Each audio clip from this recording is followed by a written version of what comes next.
Hello, everyone. Welcome to the live. I'll be grinding like Division Rebels tonight, and Pina is coming. Just give me 1 minute.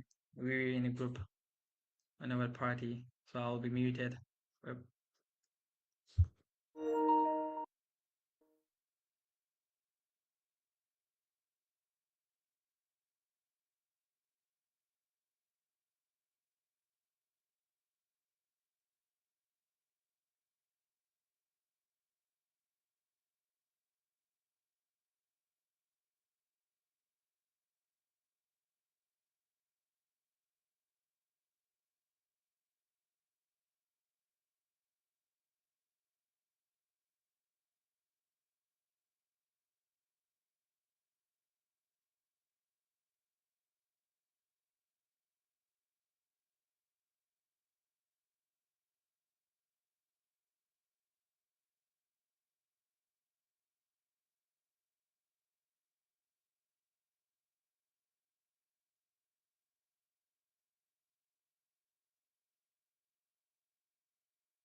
It was a good match. It was a good match, guys.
I couldn't score any goals with Son. Sonny.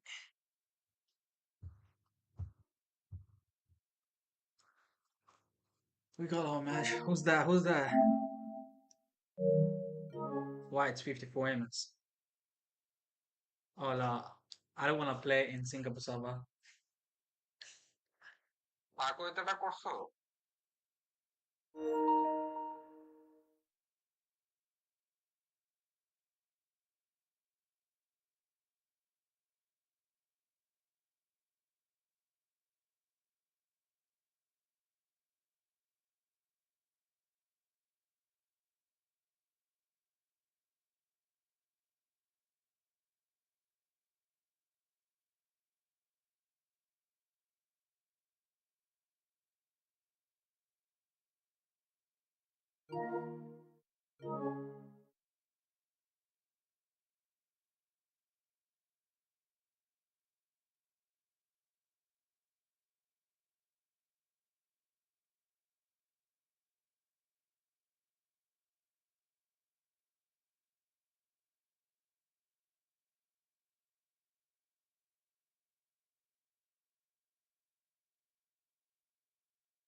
Crazy.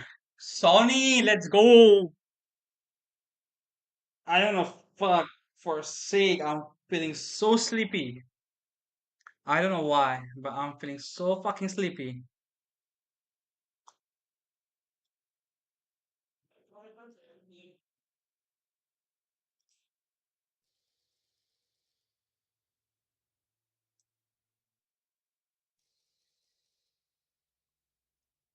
Ay, ay, ay. Nice, Diogo Mende. Alright, my bad. Get the ball, get the ball, get the ball, get the ball, get the ball.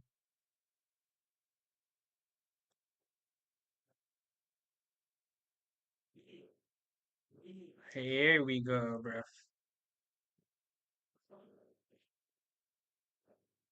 What a pass. Uh,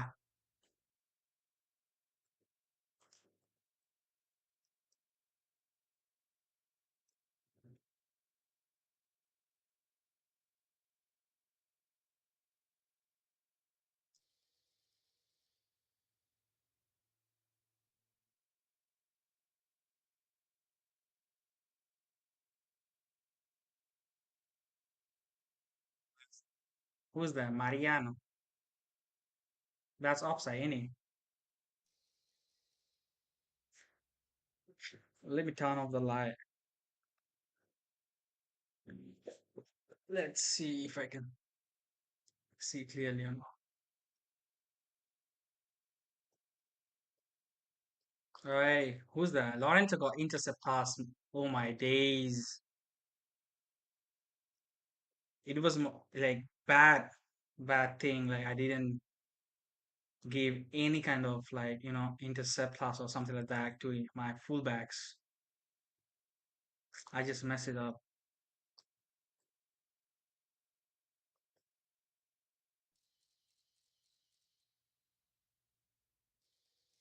Let's go. Smell it.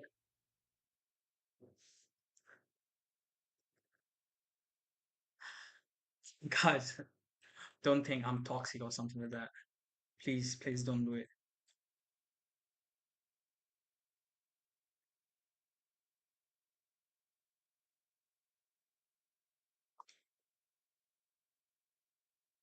Let's see his speed. Let's test him out.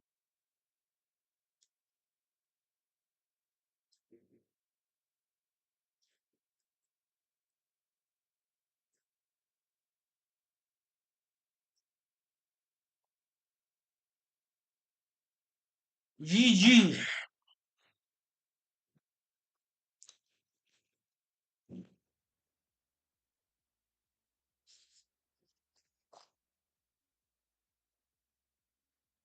You got a nice team.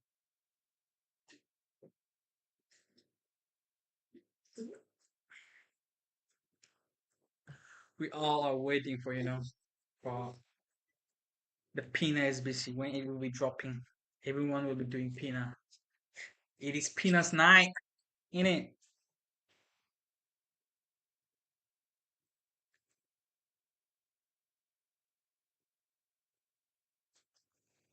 Let me turn on the light. La la la la la la. What the ping is 52.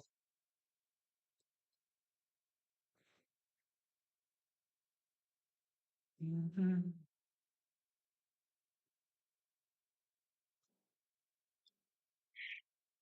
La la la la.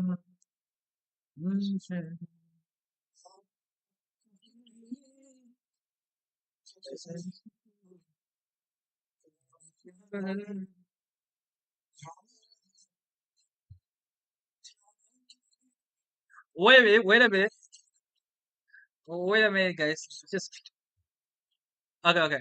What kind of insecurities, mate? What kind of insecurities you're talking about? Huh? Vishal Yadav?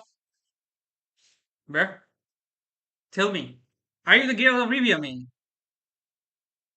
Mate, you lost the game and you came here to like, command. So what kind of insecurities you're talking about? You're like skipping me, bro. Whenever we got matched, you just skipped me like several times. You dodged me basically, and now you're saying that if you want, what I can do, I can give you one to one coaching, and that's gonna cost. Do you want to do that, huh? Let me know. Let me know in the comment section if you want that. Yeah, we shall yell off, bro. I want to talk. I want to talk. Like you see, they play on like one ms or two ms. They got the server, the Indians, and they don't know. So they don't know like how to play good. They got the ping and they got everything. If we Bangladeshis, get like get server, the EA server in our country, we would dominate them. We would dominate. See, the guy is commenting, buddy, you barely own, and I own. Let me tell you. Wait a minute, where is it? Where is it? Here's the gameplay. You get me? Here's the fucking gameplay. You can see. Where is it? So, okay, okay, okay, okay, okay, okay, okay. So, wait a minute. So here's this cool line me, buddy. I'm not toxic, bro. In real life, I'm a humble person. You get me? It's not not a wandering thing or acting like like Indians or something like that. I do respect them. I do totally respect them. But the thing is like, bro, the celebrations are gonna do. We're gonna stay in the game, not in the real life. If you think like that celebrations, you know, did something to you, just don't play the game. Just quit. Don't play AFC anymore. You get me, bro? But the one thing I'm saying, they got like well privileged. The Indians, the players is not our If we talk about the caliber, we got more caliber than that than the Indian players. So it doesn't make any sense they're coming and commenting these kind of things while they're playing like less ping. So they're stupid. They're proving that they're stupid. That's it.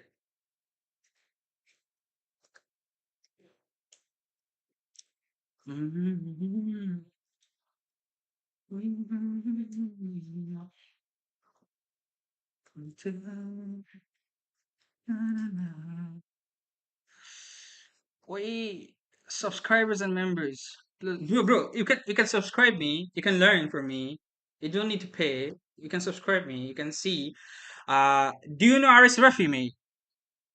Do you know Aris Rafi? How many times you rescued with him, bro? Do let me know.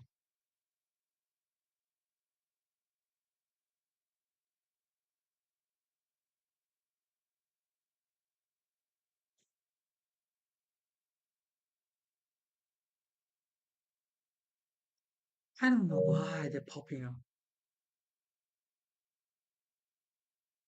Bro, bro, bro. Now he's dragging. Now he's dragging that like you got a problem with Indians. I got no problem with Indians. Clearly, I'm telling you that you guys are playing on low ping.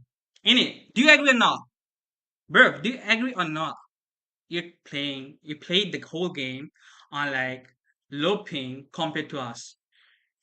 You do whatever you want. You can't be a good player. Like you're coming and you're showing like who is toxic. I'm not being a toxic.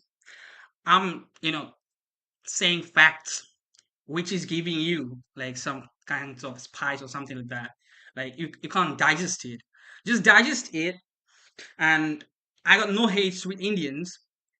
I'm just telling like while you're getting like low pings, the Indians, can't win any matches like with the Bangladeshis. While Bangladesh got no server. You get me? Is it clear? You can bring whoever you want. You can go and you can take like I don't give a fuck to that. You get me? But just be humble. Just stay humble. It was in a game, and you will not win because basically you don't have that creativity in yourself. That's what I'm saying. I'm not like being racist or something like that. But that's the thing, bro. You need to understand. You need to grow up. That's the thing. First of all, you need to be matured enough to know how to play football. Being Mbappe and getting good squad won't make you like will not automatically get a win. You need to be good in yourself, like in the game, and be creative. Don't play like shitty, like like the worst players. Don't be like the worst players. That's it, bro. You come again. How many times you dodged me? Why are you not commenting that? Bro, how many times visual Yellow? How many times you dodged me? Geralt of Rivia. I know you're the Geralt of Rivia, right? Your gamer takes Geralt of Rivia or whatever it is. So it dodged me like millions of times. And you're coming like a kid, command down so that you just want to command. It's completely it's completely fair enough for you. Like after you losing the game, you just lost your temper, and that's completely like fair. So there's nothing to say.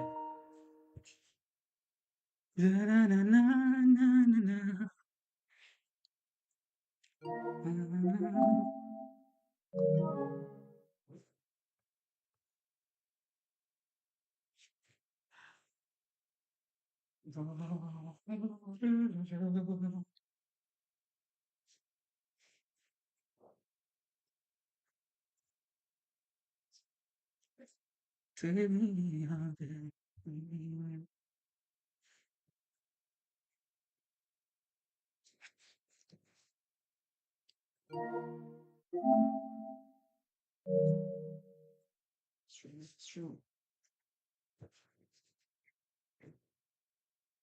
Just give me a minute. My mom is calling me. Wait a minute. 5 minutes, guys. I'm come back.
I'm back, guys. I'm back. Let's go. Let's play.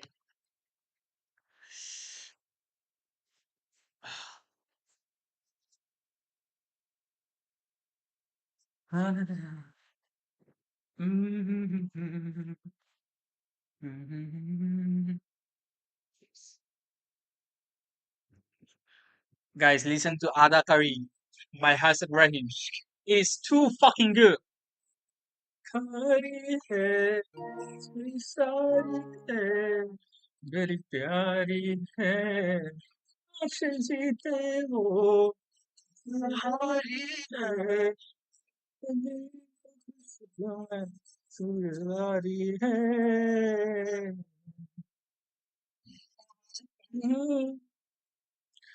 तेरा कसूर, जरूर फरमाना, मेरा कबूल, आंखों के पास, ऐसी हूँ,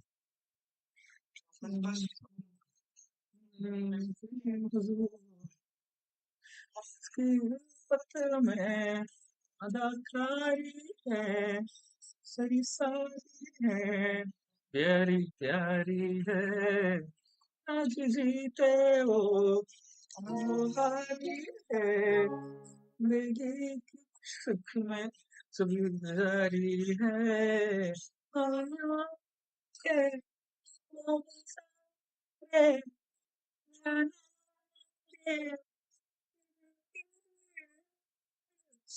Oh my god, this song is too good.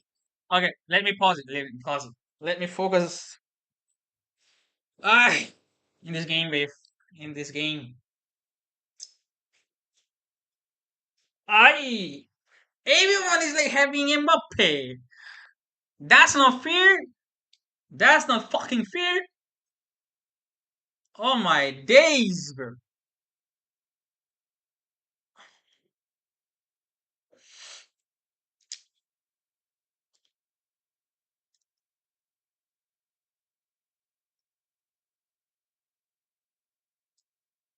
Oh,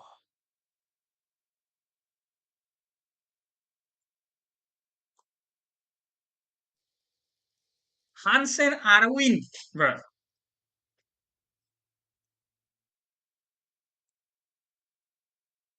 Pasa que-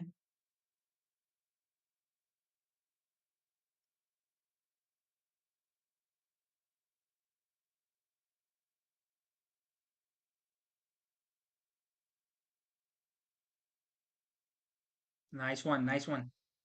Nice build up playmate. What the fuck, Kamavinga?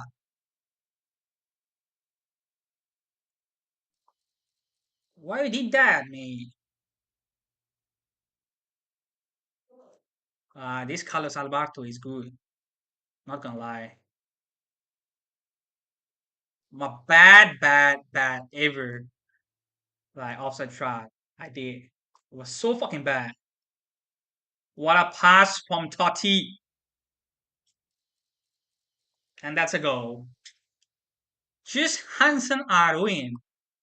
You just need to do Hansen Arwin. You automatically you can get win from it. Like like SMG. There's automation,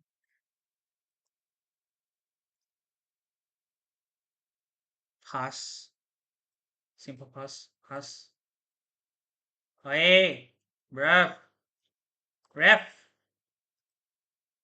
ref. Hey, Diomande, let's go.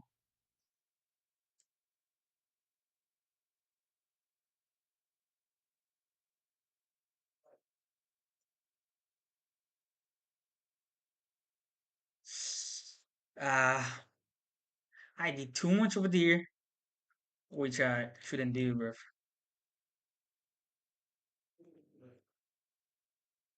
I didn't get it. Like, what kind of insecurities I'm like having in the match, bro? I didn't get it. What he was saying, bro. Chat. Nice one, Laurente. That was a good shoulder tackle.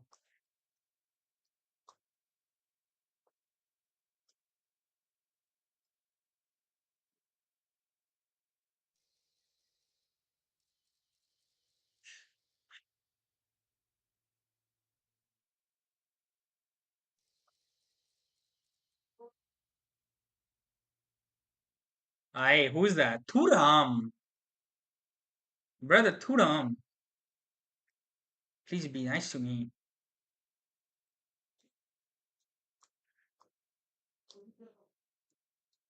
Well, I didn't want to that give that pass to Totti. What a what a fucking save from Michael. That was a good save. He is like playing too good. Like from uh, what do you call previous day? Yeah, from yesterday basically. He's playing good. Mm-hmm. What? That's Carlos Alberto.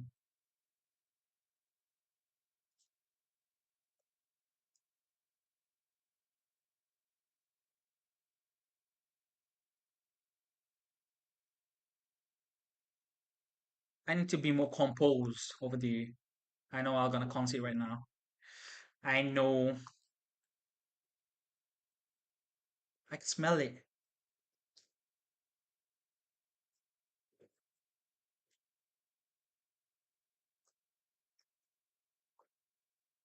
Get the ball, Totti, please.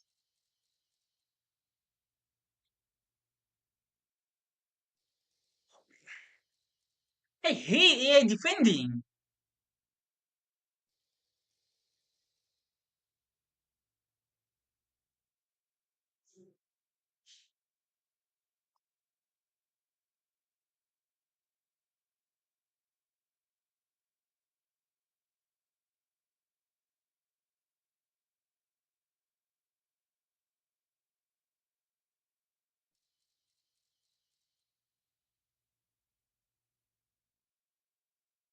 Mm-hmm. Very bad. It was very bad.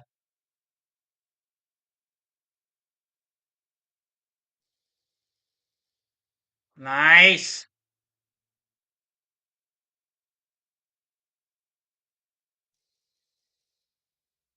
Cheeky. Be fast, nah.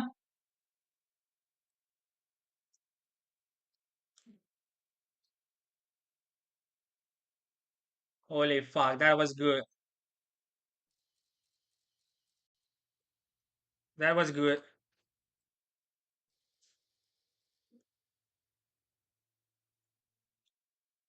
That's Vinny, right? Vinny Pele. Oh, that's all.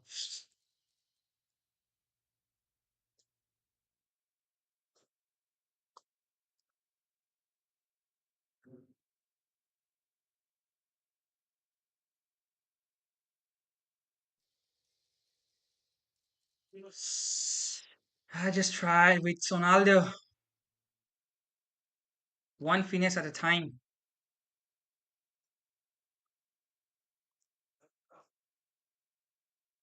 Is it off? Nah. That's off. That's off. Let's go.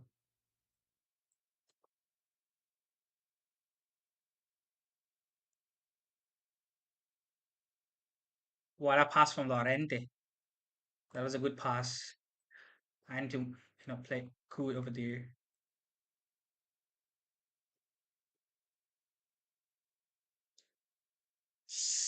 Oh.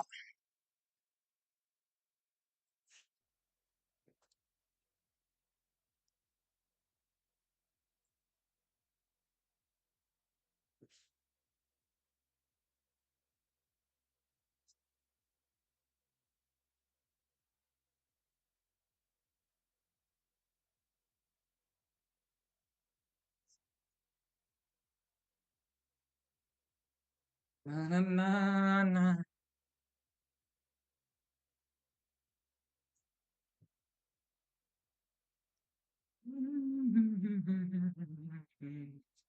Na, na, na, na, na, na. Na, na, na, na, na, na.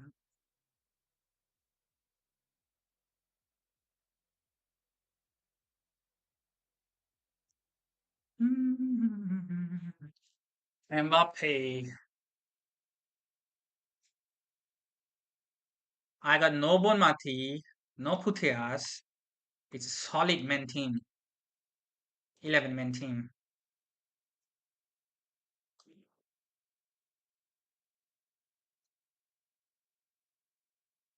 What a pass, Sonny! Sonny! Sonny!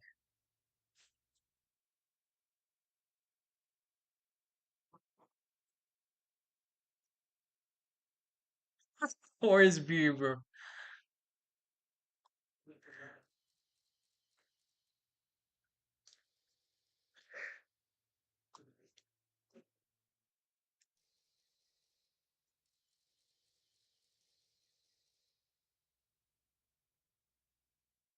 I guess he just like went away, so no beer at this time. Who knows? He might come again.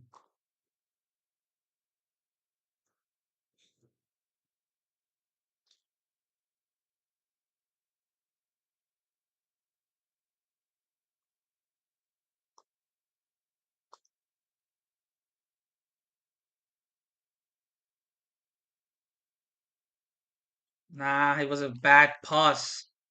Nice, thank you. Again, what I just did. Nice one. Holy fuck, what kind of tackle it was. Get, get the ball tricky. Nice one.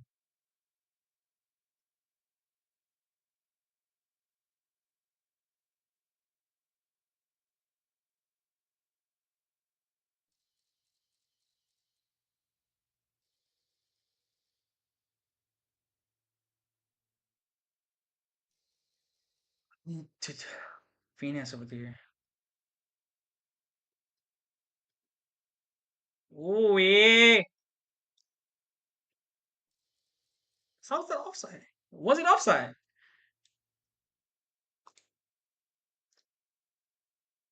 Nah, it was my bad.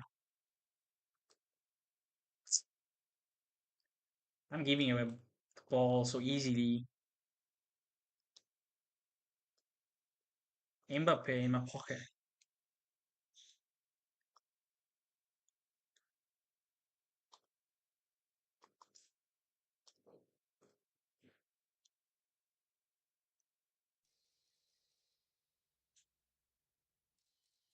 Let's go.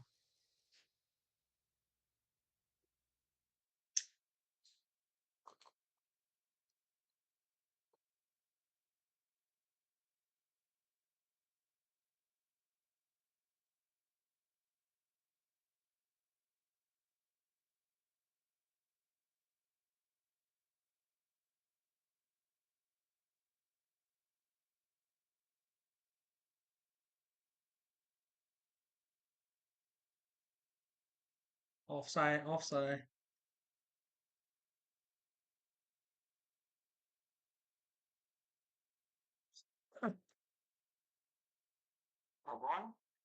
Happened.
It's 50 minutes to go, guys. 50 minutes to go for Claudio Pina.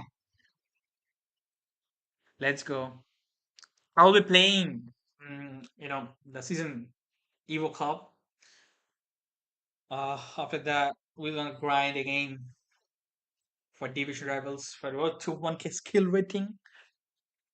I don't know if I can manage to get or not, but I'm gonna try my best to get 1K skill rating for this season. So let's see.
Mhm.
I'll gonna take some break, guys.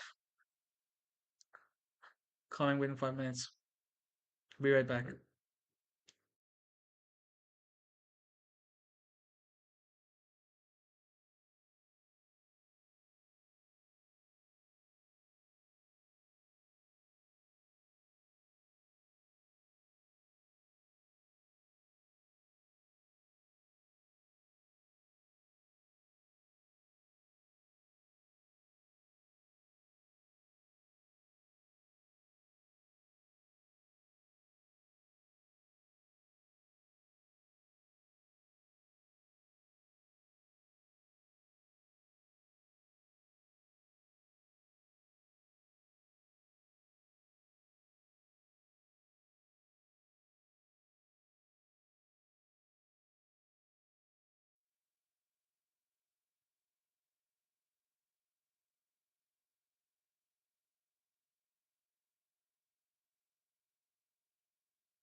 Back, guys, I'm back.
Let's win this draft, guys.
on, bruh.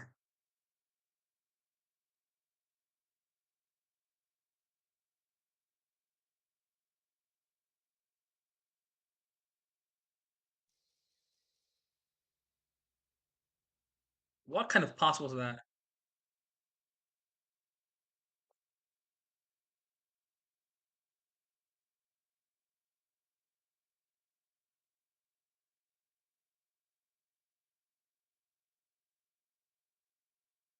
Nice, Cannavaro.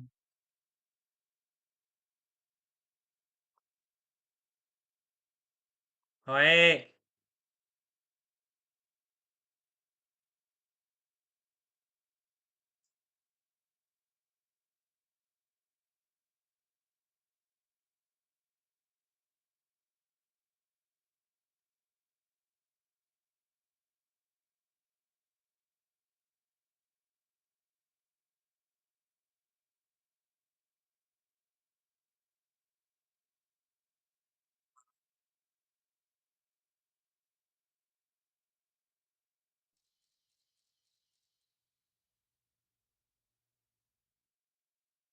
that Marquinhos got me.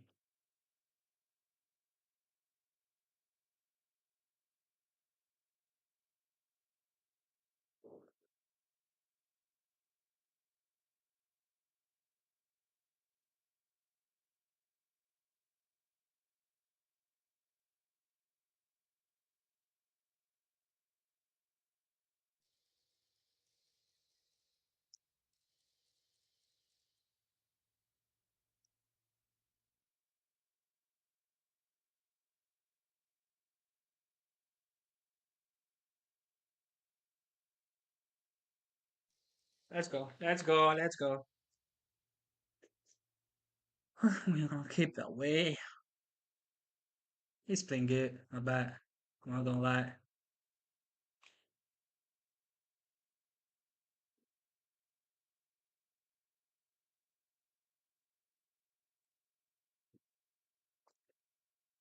Mm,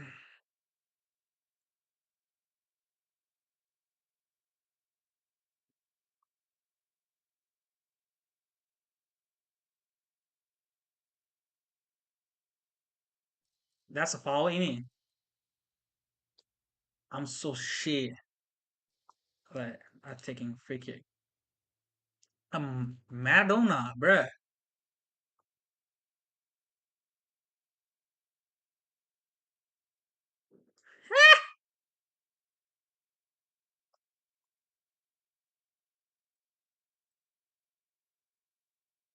Oh, oh.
Nice. Whoever it was.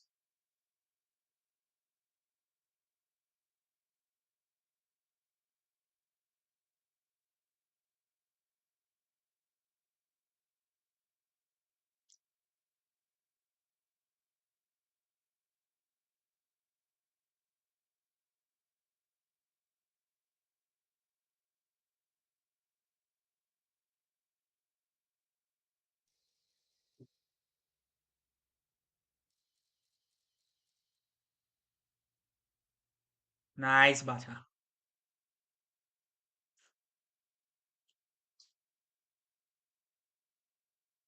What a pass.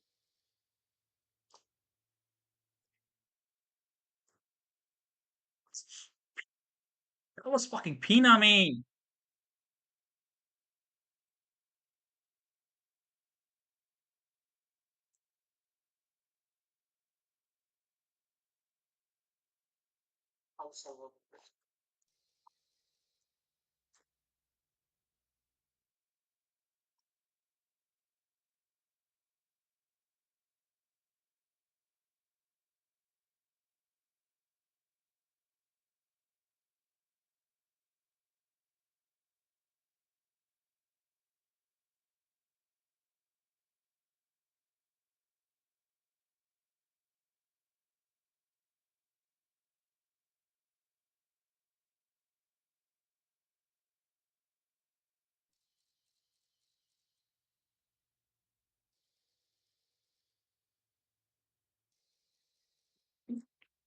What the fuck I just did?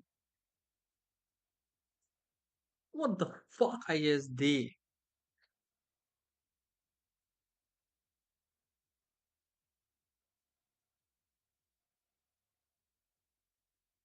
I'm so fucking bad at finishing. Oh my days.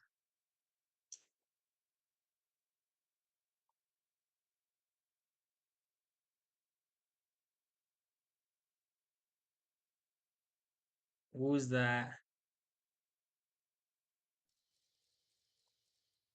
Yeah, we got him. That's good.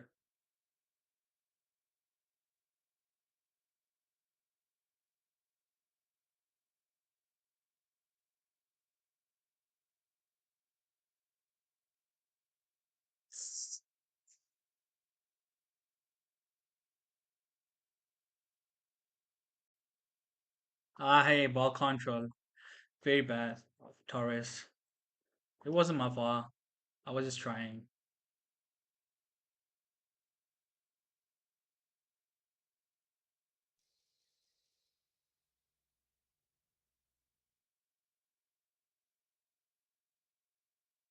That was good.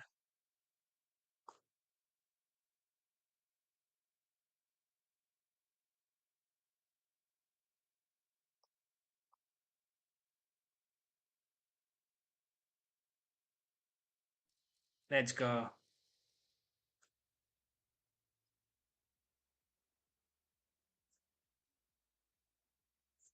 Thanks for retweeting me. Lots of respect to you.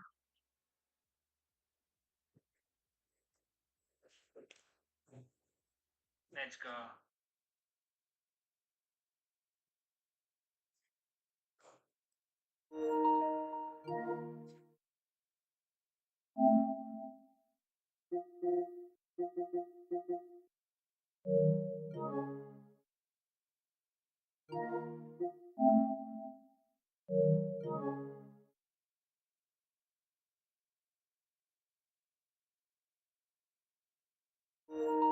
10 minutes left.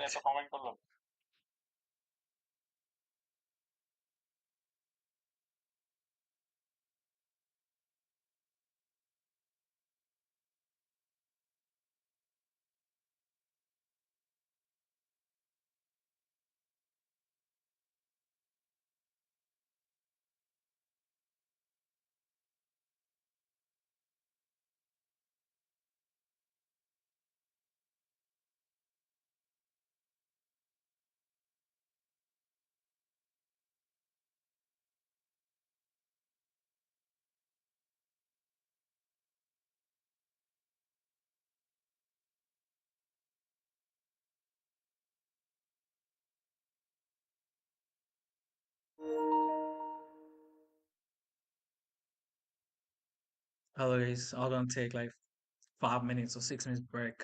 I need to go to the washroom. I'm just coming back. Yeah.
Guys, Pina is here.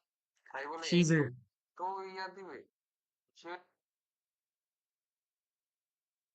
She's fucking here.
Let's see what we got. Like new stuff. Yoga Bonito with Pina. I'll be doing Pina no matter what happens.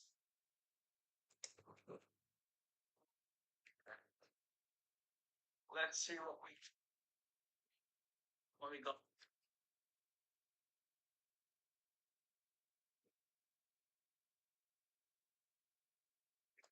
Alright. How many days left for that? 3 days. I need to play two more matches for Balde. Hmm.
Let's do Pina SBC, guys. I was watching Rafi Bhai's team.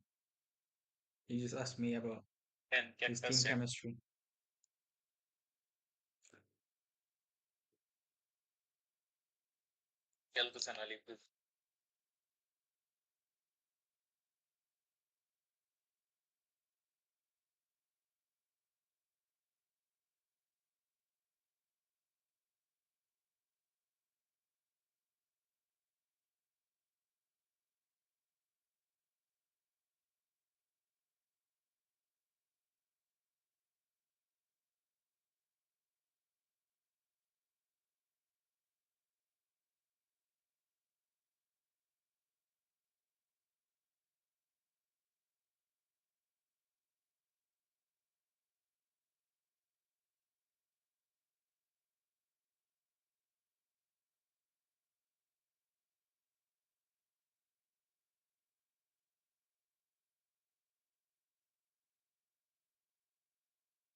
are going to create those runs.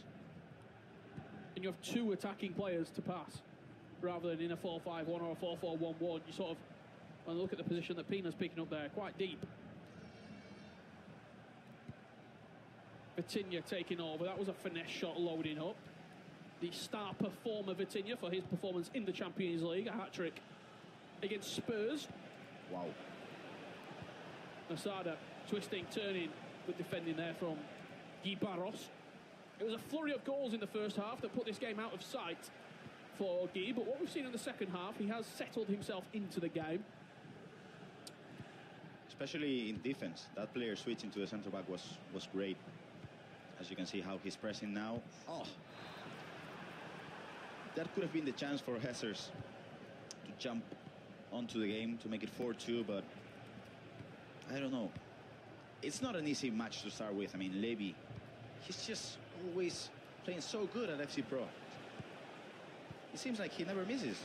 No, and I actually spoke to him before we sort of kicked off today, just asking him how he's feeling. As you see, Levy's team here that he is using coming through. Motau, Chiellini, Reinders, Bonmati, De Jong, Yamal. And surprise, surprise, Claudia Pina up top. Sort of player of the month released only a few minutes ago. Let us know your thoughts if he completed that at home as well. I don't know. Does she have tiki-taka and incisive? I believe so. Then I'm definitely doing that SBC. Are you? Yeah, probably. Who are you kidding? You're doing it, Richard. Yeah, probably. Yamal for Levy. I'll tell you what Levy were telling me just after this attack does come in.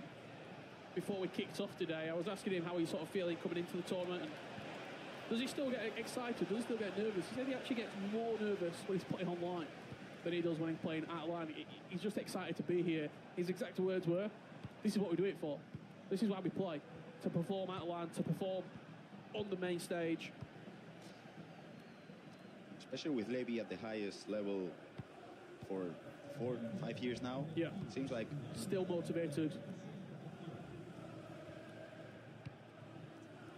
Is that something that obviously you've competed, Grav, you've played at the very highest level? Obviously the big thing for you was making a World Championship. You qualified, unfortunately that season it didn't go ahead, but did you lose motivation after achieving that goal? Yeah, definitely. Because I felt like once I did that, there was nothing else that I wanted to do with the game. But I feel like I had the motivation to just qualify for the World Championship, but Levy is just... There's a caliber of player. It's a different kind of animal. He won't be happy with qualifying. He wants to win it. Win everything. I think you're seeing that with this sort of current group of real top-tier players we've got. Anders, Oberon, Levy, Manu, Emre.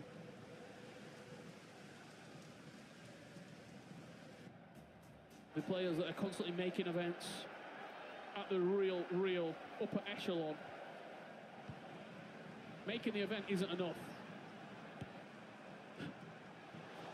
It's winning and nothing else. And speaking of winning, Nasada is winning his debut game here at the Pro Open.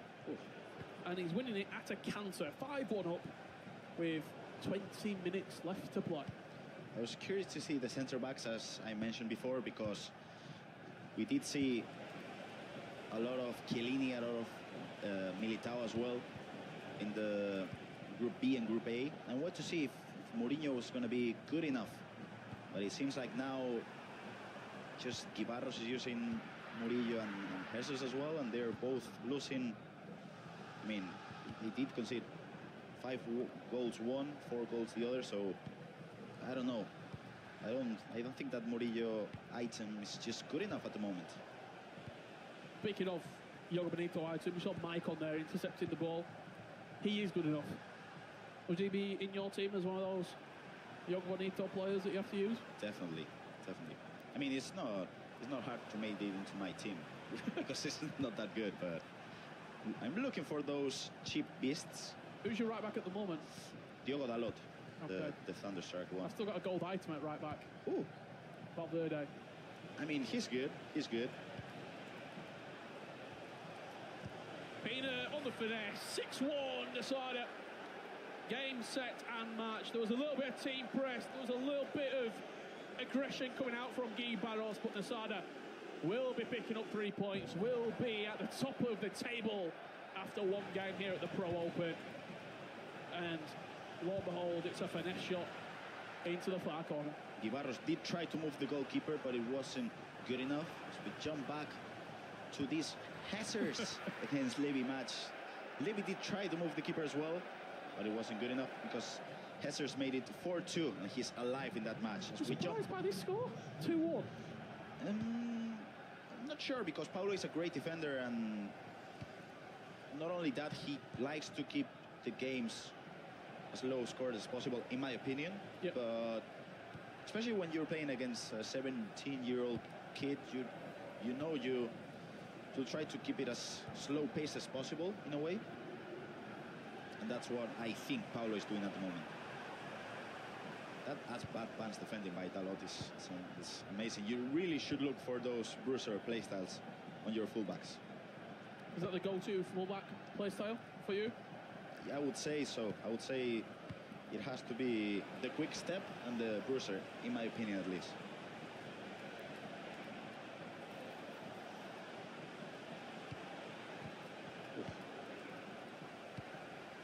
This is a really, look at that run. It's gonna, Eder Militao. That acceleration is a joke there. Just turned on the afterburners. Did Militao. Utilising the width, pulling players out of position. Mbappe just breezes past Cancelo, cuts it back. Bombati is there. 3 points are going Levy's way. That's a great way to seal the deal, because if you remember well enough, with Mbappe in the first half, he did try to go for an L1R1 directional nutmeg, and then he went for the cola de vaca as well, but now he just kept running, and when it was time to pass it, he sealed the deal, 5-2. Nasada goes for the game changer, low driven, or as people at home might know it, the Trivela low.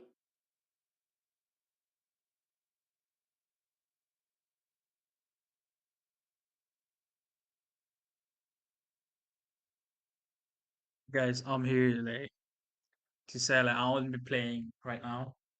So I'll be watching FC Pro Open. I'm gonna put that thing on stream so that you can see as well. But I won't be, talking as much because I want to see just how they play. And about the Pina SBC, I'm holding it. That I won't be doing it right now because, to be honest, I know the body type like is different, obviously, to Hans and Arwin. But I got Hans and Arwin, whereas like I don't think it's a big massive upgrade for my ST unless not until it's something good. But I know Pina is it's she's too good in this game. But I'm gonna stick to Hans and Arwin for now. Later on, I might do her. So yeah, for me, I'm gonna hold my all folders. I don't want to sing them in that SBC. That's it. So enjoy the FC Pro Open. Stay tuned. I'm gonna end the stream after the FC Pro Open. So yeah, I'm gonna talk some basic thing about Pina and what SBC you need to do right now. But just grind 83x4. That one you might get good folders, and from 85 87 as well. Do it. So yeah, enjoy the FC Pro Open, guys. Just give me a minute.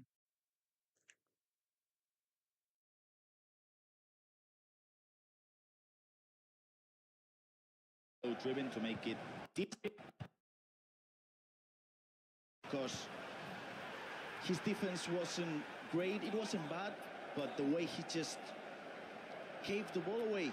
I mean, he did have all the time in the world to just maybe I don't know, just throw it away really. He didn't need to attack, but wow, that's FC for you guys. If you just do one small mistake, and especially at the highest stake. Did he go too early on holding possession? I don't think so, because he did have the possession when the match should have ended, but he didn't throw it away, and you'll get punished if you make mistakes. As we go into a +3 additional minutes here between Gibaros and Nasada. It's going to be 3 points on the board, but the question is, has Gibaros very quickly reduced some of this goal difference? I think he might have. 7-1 it was, 2 goals in the last 6 or 7 minutes, give him a -4 goal difference going into the next game of the Pro Open. Could have one more chance here, actually. No. Good defending from Marcus Llorente. Full time, the side of 7, Gibaros 3. That puts him top of the table. Let's jump on back with Jesus and Levi David, because we've got a little bit of late action here, Grav. Mbappe has it back. Naitana will go for a finesse to make it 5-3, but I don't think he has any more time to try. Maybe he can score another goal, but I feel like Levi won't lose possession. Still, great 3 points for Levi this first match. Only 3 additional. You don't think, and you assume, that Jesus isn't going to get a touch of this ball. We've seen 3 matches so far, 6 players in action. Levy picking up where he left off last season, on top of FC. Finished as a semi-finalist in the Pro Open last year, finished 3rd place at the FC Pro World Championships, and will take 3 points into his FC Pro Group D table, beating Jesus. Levy David 5, Jesus 3. Mr. Consistency does it again. Takes the 3 points, and it seems like he wants to be at top back again. When he got that lead, when he got that comfortable lead, 2-3 goals, it was never in doubt. Levy did win, but he's not top of the table. That young man is. If you want to learn more about the player representing Freiburg, here is everything you need to know about Nasada. Pros, they know like my level, and I don't think like they see me under the radar. My name is Nasada. It all started from the ladder because I practiced there a lot, to be honest. And yeah, then I was the global qualifier. It was crazy feeling. Even the last game against Hazas, just like goal after goal, goal after goal. Williams! Nasada with the dagger blow! It was a crazy feeling. I'm attacking-wise the best in the group. From the press, I think I'm the best as well. The pros, they play a different kind of FC, I think. It will be a hard challenge for the group stage. I want us to play my best and think I will win.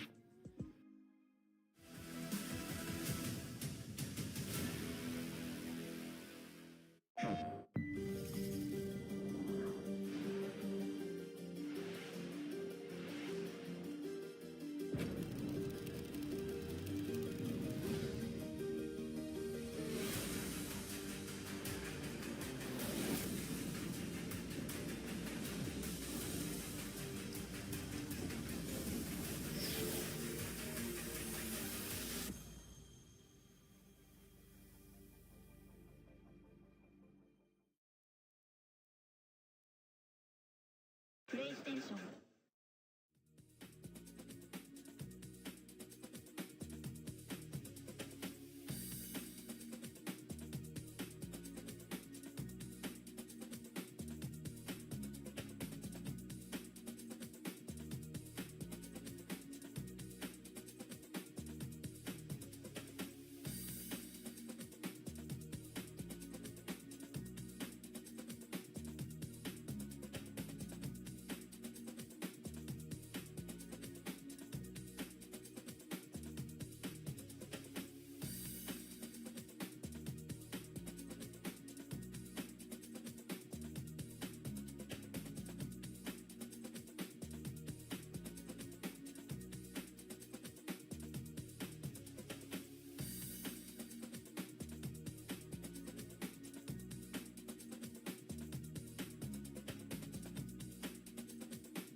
Join in on the action of the FC Pro Open broadcast at Twitch or YouTube/EA Sports FC Pro to earn your viewership rewards.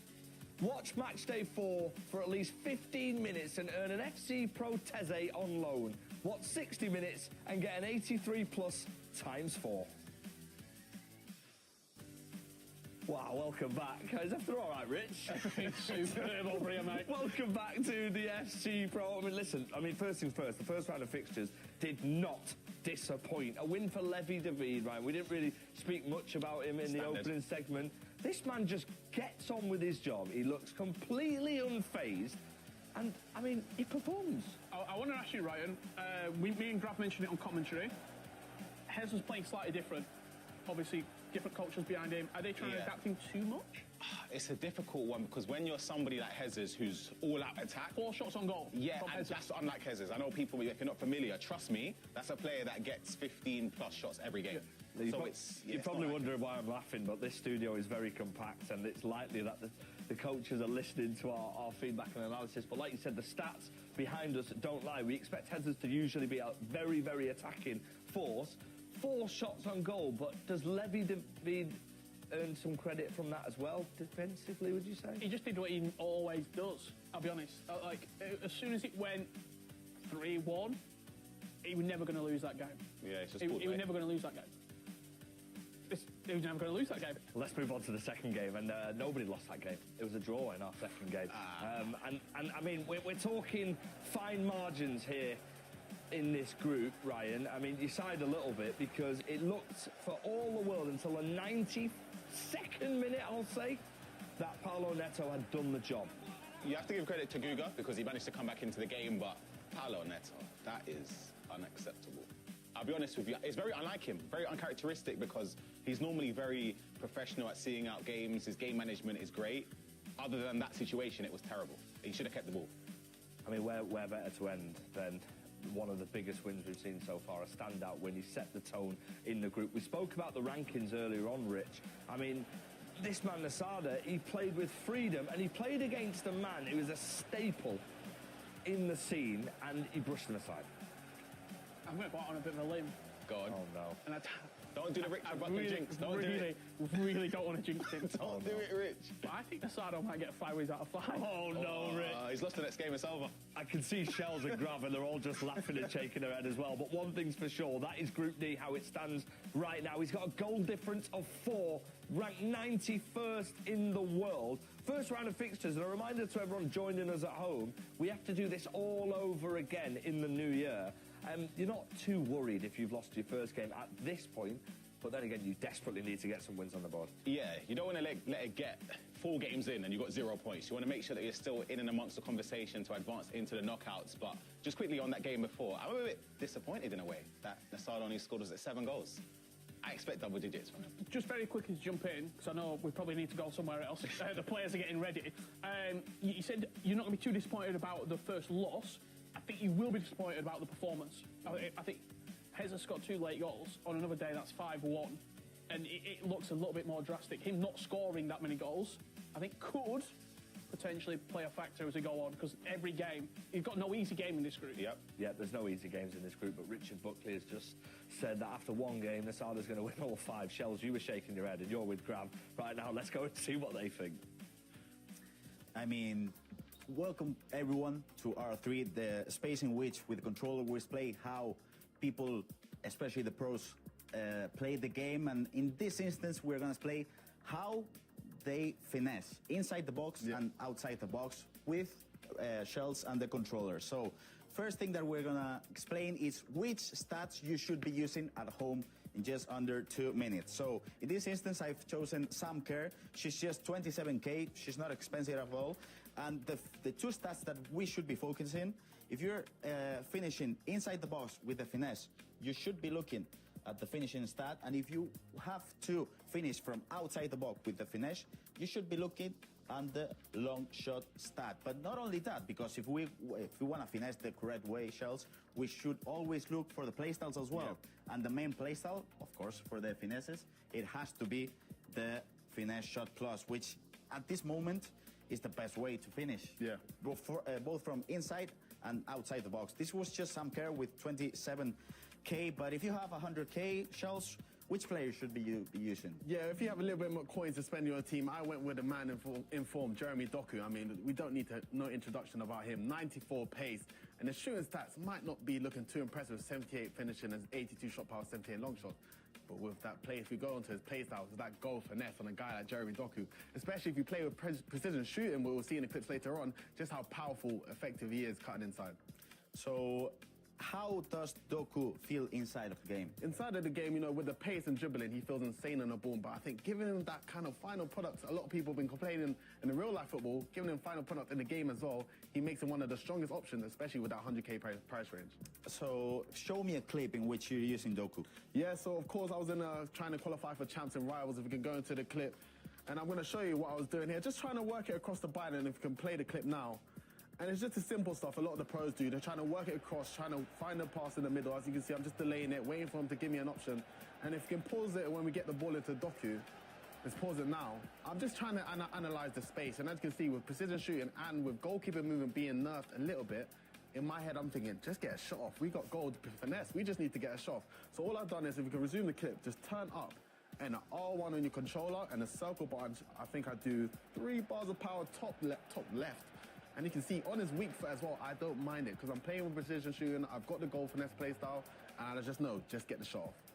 But if you're using another kind of shooting in your settings, because you've been talking about the precision, but now I'm going to show you a clip playing on assisted, because most people at home, they don't use the precision shooting. Yeah. But especially after the Christmas update, I don't feel like you have to use it, because if we just play this clip, you're going to be seeing this Santi Cazorla pass into Sam Kerr, and for the people at home, I'm using assisted, okay? And in this instance, if we just stop the clip in here, probably you're thinking that if I wanna... You're already powering up that shot, man. You already know what's coming.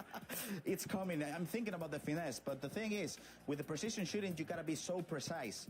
But with the assisted, not really, because if you wanna just aim in here, the ball is gonna come in, and if you just see the stick in here with shells, he's gonna aim in those angles, and you know what's gonna happen. Top bins, because now, especially after the Christmas update, you don't need to just aim as good as you used to. So I feel like if you're I don't know, a division 4, 5, 6 in Rivals, maybe you had to use the precision shooting, but now I feel like assisted is just good enough. Yeah, I think with the pros, what I'm realizing, their main thing is they end the play. When they're transitioning from back to front, they're making sure they end the play. And I think the big thing with goalkeeper getting removed, for me, it calms my head down, calms my thought process, and just try to get the shot off. And I hope you guys at home can take those tricks as well. And one guy that finesses a lot is Levi, who's going to explain to us why he does play FC at the highest state now since he was a kid. My name is Levi de Weert, and this is my life. I'm packed. I'm from the Netherlands, from Apeldoorn, to be clear. Not one of the big cities like Amsterdam, Rotterdam, Utrecht. For me, football has been a big part of my life since I was young. My dad played football, my brother played football, even my mom loved football. Apparently, my first word was ball before I said mom or dad. So yeah, football was kind of the thing I loved most. When I was younger, I was quite good at football, I could say. I was 10 years old, I think, when I got scouted for Vitesse. I played there for 2 years. After that, I went to Twente for a year, and after that, the story of the professional youth academies was done. So after that, I got more time to spend for FC. My mom, dad, and brother always told me, "Oh, you're this good. Why don't you play tournaments?" And I always said no. Until the moment I smashed all my brother's friends, which were like 7 years older, so they were losing to a kid that was like 12, 13 years old, and they were like, how is this possible? When Team Gullit approached me, my dad, my brother, and the rest of my family, they already knew who Gullit was, and they know what it meant. The esports has been growing over the past year, so when I signed my first contract, I didn't know I could achieve all of this. I think the development me and also Team Gullit have made, Team Liquid right now, is insane throughout the year. Ice cold from Levi de Weert. 2 semi-finals in a row. They say third one is the lucky charm, so I hope for that. But my performance mental coaches, they help me with that. And yeah, I'm more than confident that I go further this time. Let's go! It's still very far ahead, as the Pro Open tournament is spread out over multiple weeks. But yeah, I'm backing myself against everyone. I think I'm going to win the FC Pro Open.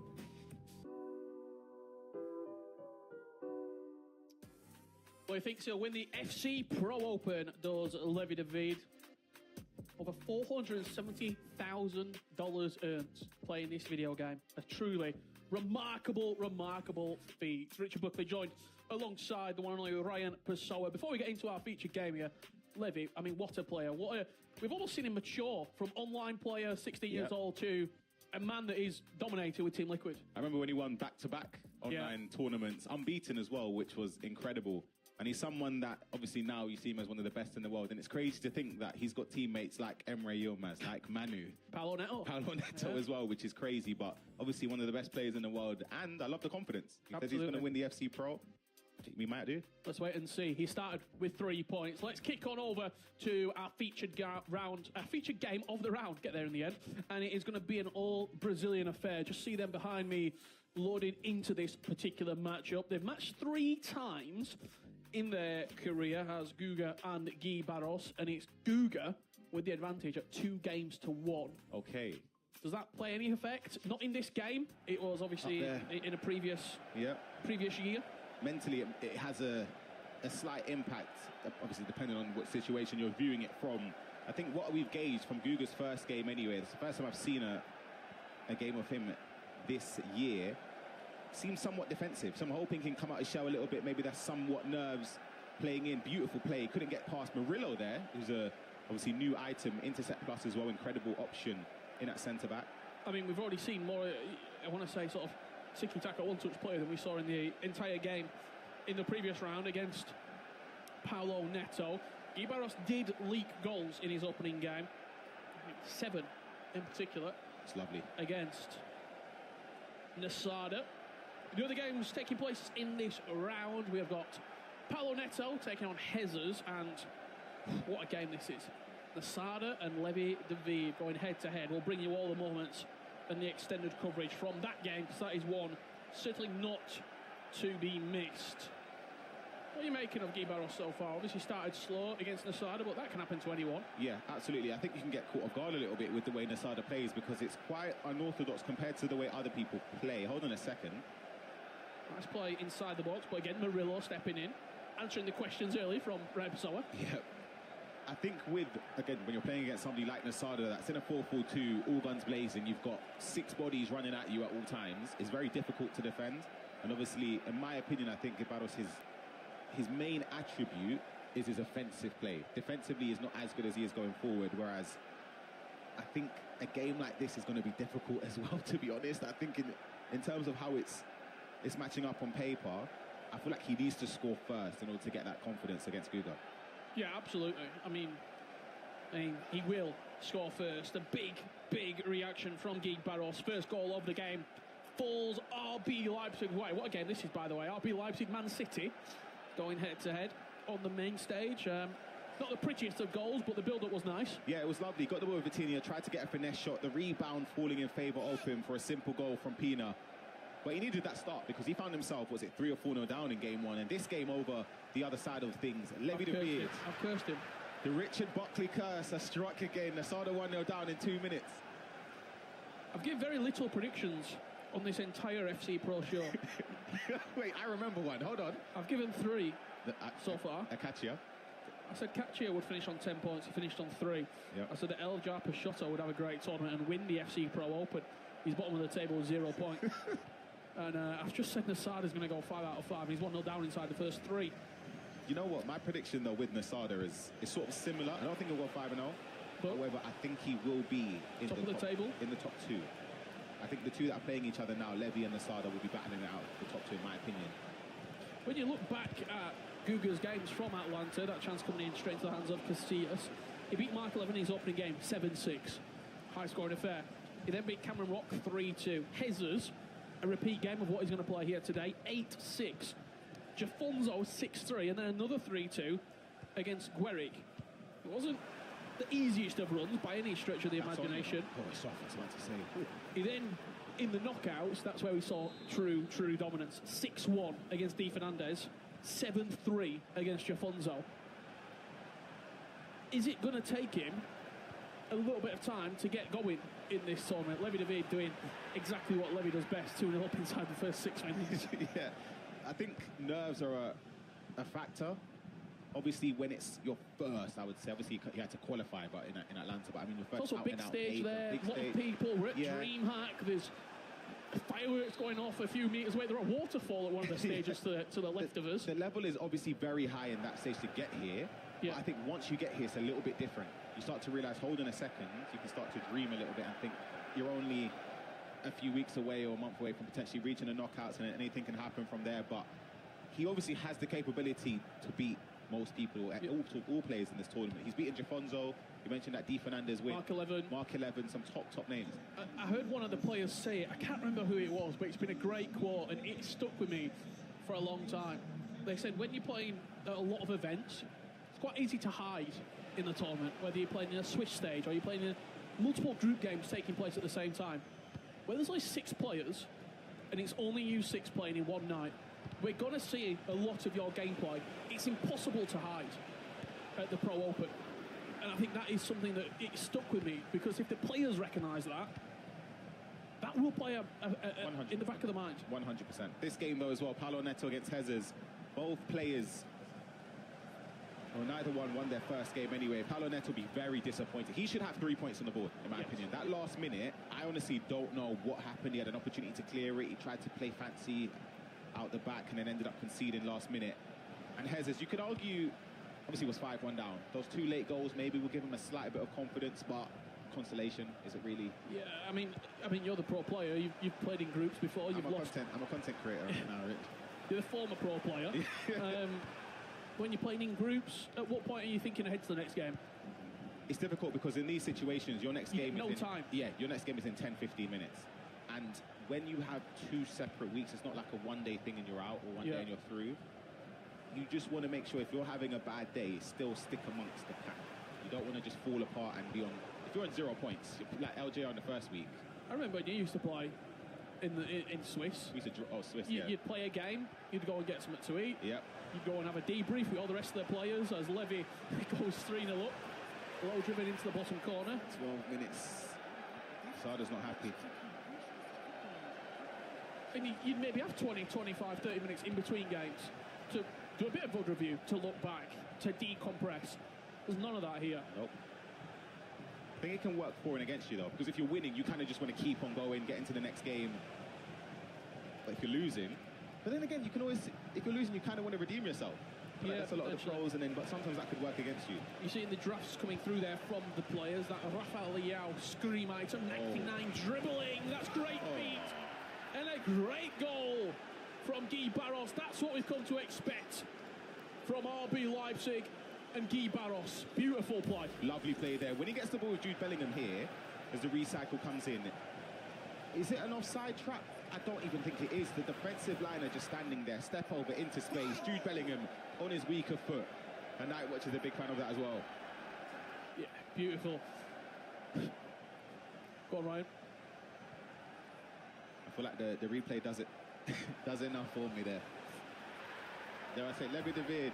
I don't have a jinx. Levy David and Richard Buckley 4, Nasada 0 right now. No. I'm not having that. He's not happy though. That's the first time I've really seen Nasada animated. You heard me predict that. Yeah. I don't have a curse. It's not a curse. He will score goals in this game against Levy. You'd hope anyway, for his sake. When you're 4-0 down against someone that's like Levy though, who can dictate the game, resort to game management, it's a long day. A lot of people asking about the Mystery Nation and where they think that country is so they can complete their objectives. I gave you a clue earlier on today saying that they will be competing, this nation will be competing next year at the World Cup. That's a good hint. I like that. Over in the Americas. Is that the only clue we're given, yeah? That's the clue I've given you. All right. Read into it what you will. Oh. Goodness me. 5 in 20. Close your eyes, Nasada fans. That includes me. I think I can actually hear Nasada over the top of my headset. with his coach at the moment as Paulo Neto gets himself in front against Jesus. I was telling my stream that for this group, I feel like the adjustment of goalkeeper movement. Who's it suit? Who's it suit and who's it not suit? I feel like it's not suiting right now. But in my opinion, Lasada, Jesus, the people that take a lot of shots. I know we saw in the first round, Jesus barely took any shots. Unlike him, very uncharacteristic. But I think those players who are good at build-up and create chances that they ended up fluffing because of the goalkeeper movement. Yo, Icy saying USA, it's too easy. You're right. Get the objective done. Slapping a player from USA. Objective complete. Let me know how you get on. Dilsey. I think that might be the same Dilsey that I used to play pro clubs with. Believe it or not. He's saying Gramerson gave it away earlier. It's Spain. It's not Spain.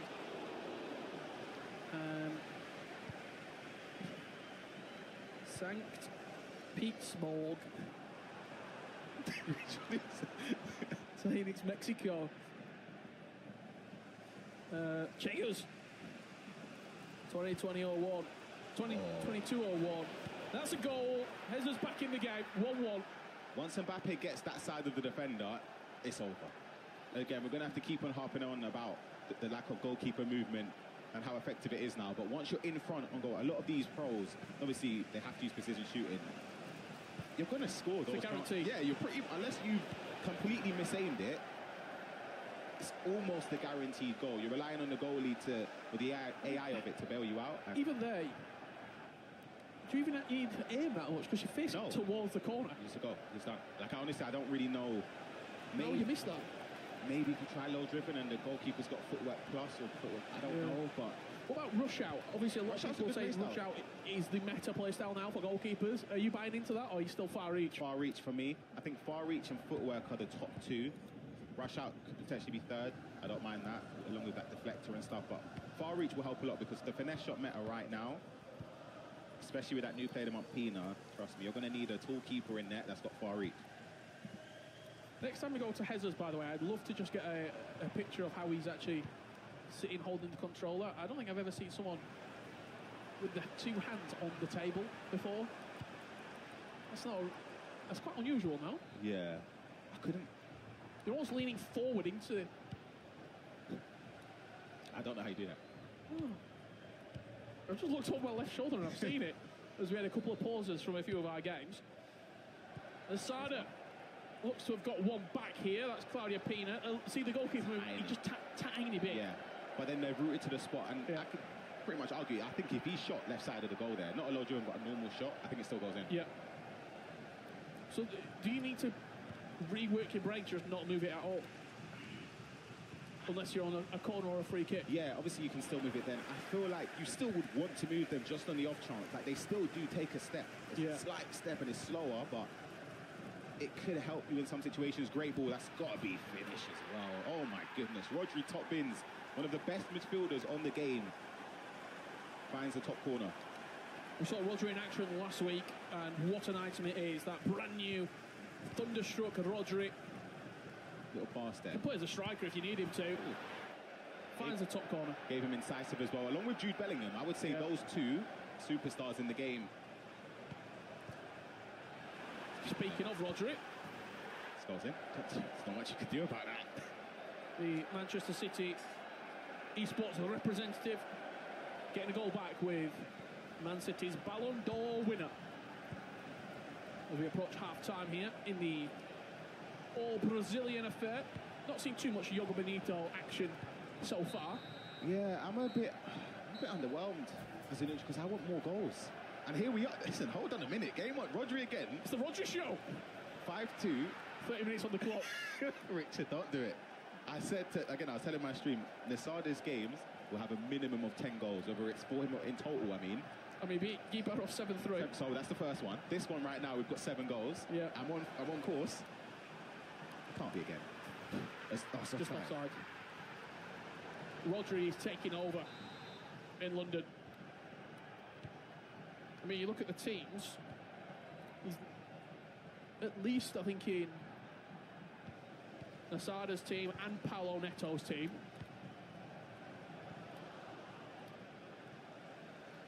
I feel like for the budget, Is he the best centre mid in that 4-5-1? Does he have to be one of the three? For me personally, yes. Just because of the play styles he has, there are other options you could use, but they do different things. Like for Matty, you'd prefer obviously going forward. Reinders has got finesse shot, which is lovely as well. You've got the option of Vitinha, the star performer one with finesse shot plus, which is unbelievable as well. There's quite a few options that people are using. I love Jude Bellingham. Talk to me about De Jong. De Jong is a great shout as well. Expensive though. Yeah, I don't know at the time when it was cut off, but I think currently on the market is maybe 1.2, which is more expensive than Rodri. I think it might have been the lock-off earlier on in the weekend, meaning that price might have been highly inflated. Yeah. Only 2 players, to my knowledge there, using that De Jong item. I think Maicon being used is an interesting one for me, because that one is expensive. I think I'd rather just use Dallo, in my opinion. I mean, Nasada's using Lorenta as his fullback, as Paolo Neto adds a third. I always find that skill hard to do. Along with Shell's been trying to learn that one. When you get it, and I keep doing the wrong skill. Every time when I try and cut inside like that, Mbappe, and you get the angle for the finesse, tuck it into the corner, 3-1, and Paolo Neto. Again, I feel like in this position, I feel like he's still annoyed from the previous game, you know, and this is Levi David getting a goal again after Nasada's 2 responding goals there. Yamal with that finesse shot, there's nothing you can do about it, 6-2. As soon as that cut inside happens, close your eyes. It's almost inevitable. He's made changes here as Nasada. He's put Endor on. Interesting. Again, somebody that I rate very highly based on the play styles, but not someone I would be using as a start or bringing him on early on in a game. Mbappe's got the running of Lorente every single time down that side. Will Levy have looked at... I mean, obviously he's had teammates in this tournament. Emre Yilmaz, 15 out of 15. Manu performed well, but not as obviously as convincing as he was in Riyadh in the summer at the FC Pro World Championships. But when you're sort of last out of that Team Liquid collective alongside Paolo Neto, 2 players, a little bit of added pressure there? I would say there has to be, because naturally when you've got the likes of Emre Yilmaz and obviously Paolo Neto and then Manu, who's a 2-time champ, as your teammates, you kind of want to try and reach the levels as well, because Levy's capable of it. He's one of the names that when he burst onto the scene had that sort of expectation of being, because it was always like the Anders versus Levy David shout when it was online tournaments. So it's good to see him obviously performing at this level, but I still feel like there's a gear for him to go up. I could genuinely see him go in the distance. I mean, if you look, Emre, 2 ECLs, in Champions Leagues. Manu, 2 World Championships.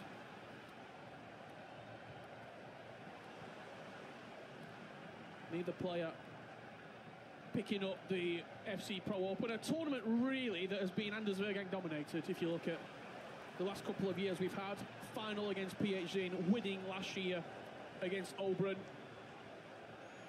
He starts the season off very well, does Wehrgang. Good step. And he's on 15 out of 15 so far. The player I said would have got 15 out of 15 tonight is losing 6 goals to 2. We have had another goal here between Paolo Neto and Hezers, and it's fallen Hezers' way. Yep, centre defender Walkie's there, cut inside with that finesse shot. And Neto, just before half-time, makes it 3-2. This game, however, still 2-1. Second half. Google for us.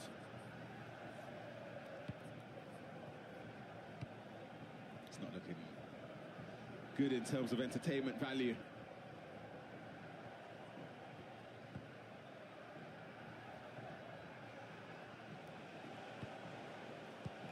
When you look at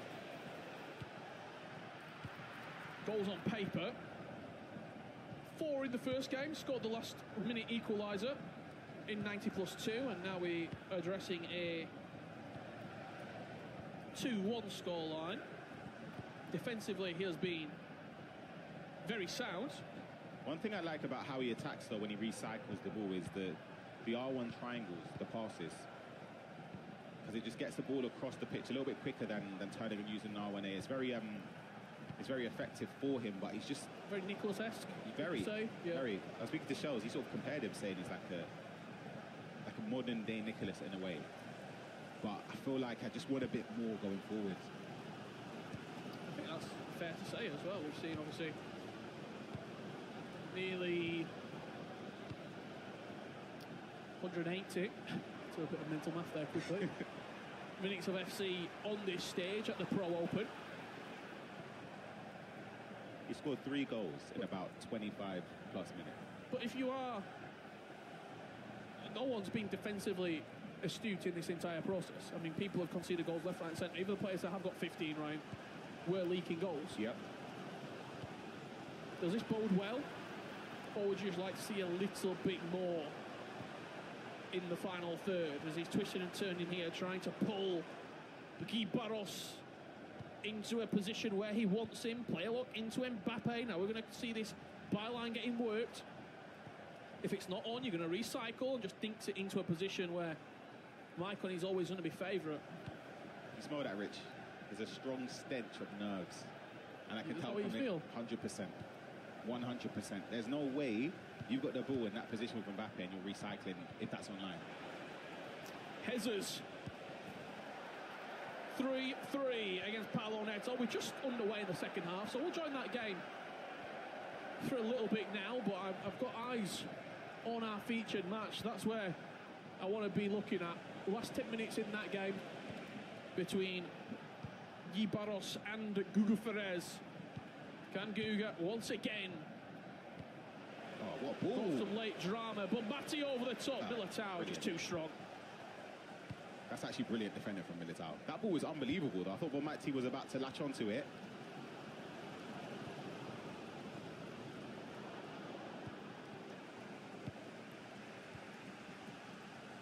When you talk about attacking options,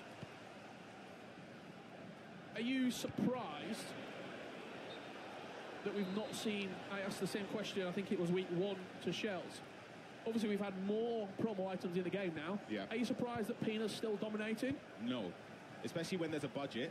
Yeah. I feel like you're not really going to get a better striker for that value, especially if you're using the gold version. Because I know people using the cornerstones now. It would have been about 400, 450k. For that price, you're not going to get a striker that has incisive, has tiki-taka, low-driven, finesse, technical. Well, let us know at home. Let us know your thoughts. You've got 8 million coins. Would you want a premium striker? I'm not saying Pina's not premium, but in terms of price, would you try and go for maybe Alex Morgan with finesse plus? Or, I mean, we were looking at finesse strikers earlier, Ryan. There's some spectacular ones in the game. Obviously, Pina does have lower driven, so if you want that sort of player, maybe a Mia Hamm. She dominated last season in the Pro Open. Would you be looking to pick up a premium purchase striker, or does Pina simply do the job that is required of her to lead the line? It feels weird not seeing Mbappe up top and R9 in around teams for so long. Icon simply dominated. For me, it's just with the way the meta is, and obviously with play styles, I just feel like Pina is the best option there. Cut inside, finesse. And Guga, that's more like you. You've got to take those sort of shots, you get into that position, and when the angle opens up with somebody like Mo Salah, you can always trust a finesse shot to be a viable option to score. We'll take a look at the replay in its entirety. Ndombele brought off the bench. Great play styles, by the way. That one, when he fits into a couple Evos, I'm telling you, serious player, but works the ball to Salah, and it's a great goal there from him. We've seen a corner there, drifted into the back post. There is Pina, Gravella into the top corner. 6-4 now between Levy and Nasada. There's goal number 10, though. And 2 out of 5 so far. Come on. Game on. 15 minutes left in this matchup on the main stage here between Guy Barros and Guga Ferrez. Certainly feels, just the last point on this before we get your comments in on those, who would you pick as your star player? For the first time in the 3 years of Pro Open, this feels like the teams are built as teams. People are actually putting money on the bench. Yeah. People are picking quite expensive centre-backs and expensive central midfielders. You know that. Nah. Jesus in off the post, 67 minutes on the clock. After being 3-1 down, he scored 3 without reply. And nips himself in front. Quickly, right, so we're talking through the goal. Look at the way he's triggered both Mbappe and Neto. Paulo Neto has no idea which one are you tracking. You've got to track one run, but then the other run's an option as well. Your court all ends up. Jesus, that's beautiful. That was more of what I expected in the first Yes. game. Jesus is a goal scorer. We just didn't see it. It was nothing of the sort in the first game. This one, though, we could be seeing straight away. It's going to be Rodri in on goal. The shot across goal down. Guga Perez, that is more like it. Turns the game around against Gibados. Levy could be in. Lovely play. Pina, Travella, low driven into the bottom corner. Once again, re-establishing that 3-goal cushion there against Nasada. It looked to be straight from kickoff, pretty much. Yeah. Let's see it again. Player lock in behind. Stam can't get close, and Pina slots it in. Isn't it insane how fast she is, though? It is. No quick step, no rapid, nothing, and she's just jetting. Can't get near her.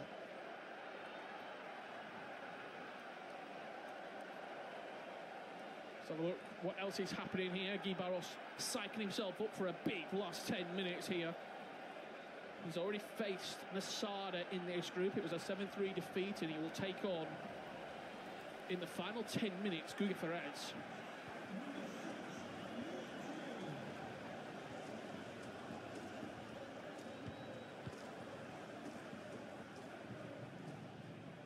See how quickly the groups can change. Levy, of course, if he wins that game against Nasada, will be 6 points from a possible 6. Guga there, if he can defend this last 10-minute onslaught from Gibados, he will see himself on 4 points. Nasada still on third, or 3 points, sorry, in third, despite the potential loss there against Levy. Gibados will be on 0 points from a possible 2. Yeah, it's not been the best of starts, has it, for the RB Leipzig representative? And from what we've seen so far, What have we just done? what are we doing? Sorry, What is that? I'm so confused.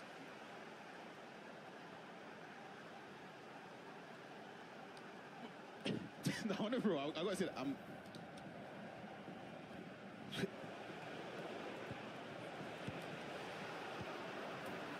One more time, one more time, one more time. Roll it again. Because I need to see where he's what's locked on here. there's no. Sorry, I'm with you. There's no pass option there though. Like, I'm actually really confused. I don't really understand. We'll take a look again. Where are you going? Yo, I don't even know. I'll be honest. I feel like only he would know where he's wanting to. I don't know. 3-3. A gift for Guy Barros. Still got a couple of weeks until we receive gifts, but he has just got one there to give him an opening back into this game with only 5 minutes remaining. Guga's got to score on this attack because I feel like that's mentally the, that's a big hit. That's the train coming off the tracks. Yeah. In the last 3 games there. First time pass. Could have gone anywhere. If Gibados goes on to win this game, wow. To get out of jail free card, but it is also a huge 3 points on the board that really tightens up this group. A draw doesn't really do any of them any favours. It gets Guy Barros off the mark. It'd be 2 draws in 2 games, which is unbelievable, really, considering I think we've seen 3 draws over 3 weeks across all the matches that we've seen. Let's see what else is happening across the games. Levy gets one back. Just pay attention to the bottom right corner there, because Guy Barros does have an attack. He's probing, you know, look at him. Vitinha. That's finesse territory. Little player lock cancel. Twisting, turning, looks for the runs. Ooh, Head him hold on, out there's with a time. good step. Can Guga come up the other end? Look at the run. Pina into Mo Salah. Just turns back now. Pina once again. Bon Mati. He's got him, you know. Is there a pass there? Into Salah. Just twists into danger, and that will do us a game that has simply slipped through the fingers of Guga. It's a weird one because if you're Gibados, you'll be upset because you were 2-0 up. Yeah. But then you went 3-2 down and You get gifted it. genuinely, I don't even know. I can't even tell you what the intention was there. This game, though, Hezes in on goal. You can see the option across the net there. And he goes for it, and Ryan just tucks it away. 5-3, Paulo Neto. What a turnaround. He's someone as well that in another world, he could be on, or should be on 3 points, and now he's going to find himself on 1 point. I mean, if you look at the table after 2 games, let's have a quick look at some of your comments coming in at home. Bruno saying the new Pina is too much. Are we talking the player of the month there? The player of the month, one with finesse. The new player of the month, Pina. I'll be honest, it's worth it.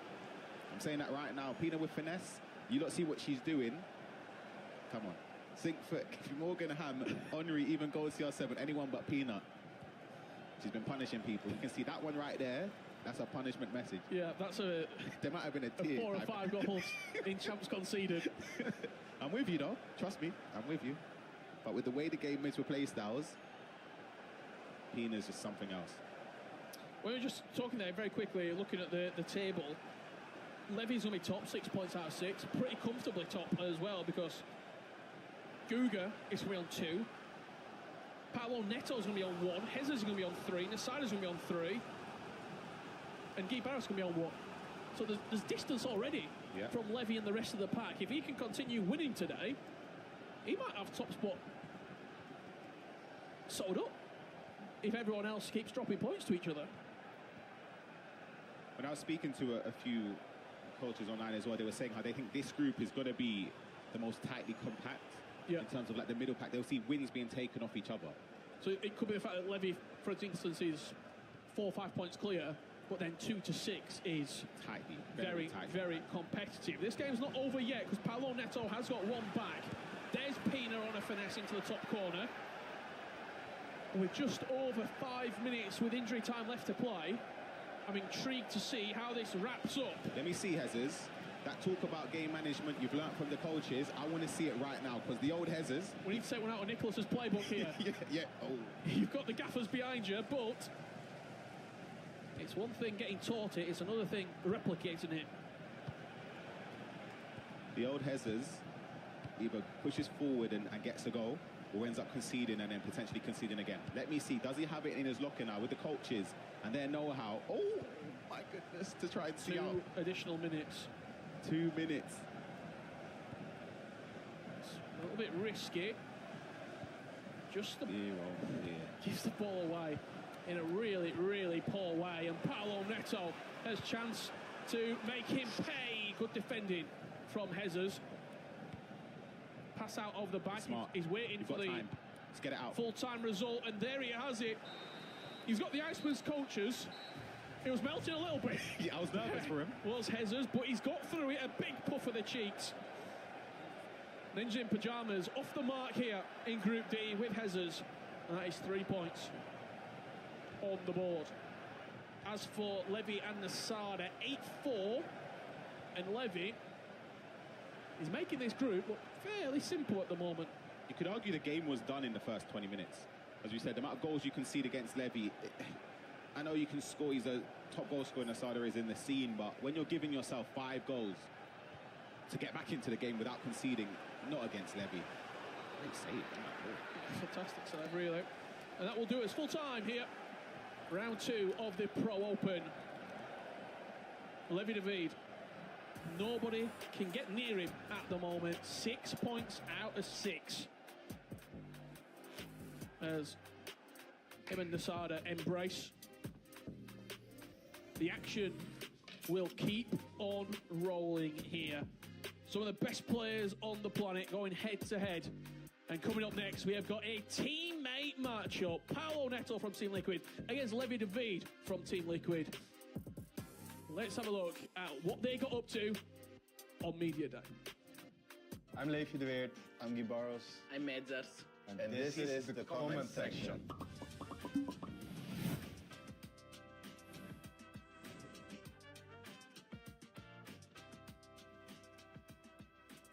I got it. I think I know it, but yeah. This is not how I would put it, but I think the community puts it like this. Why you are doing like that? No one won't copy you. No? No. If I get it right, then I'm almost sure I have it right. Anders and Manu. Same as Hezers, Anders and Tex. Yeah. No comment.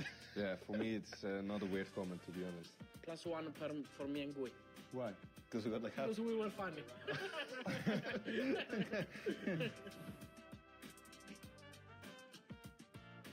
That Lil Bro?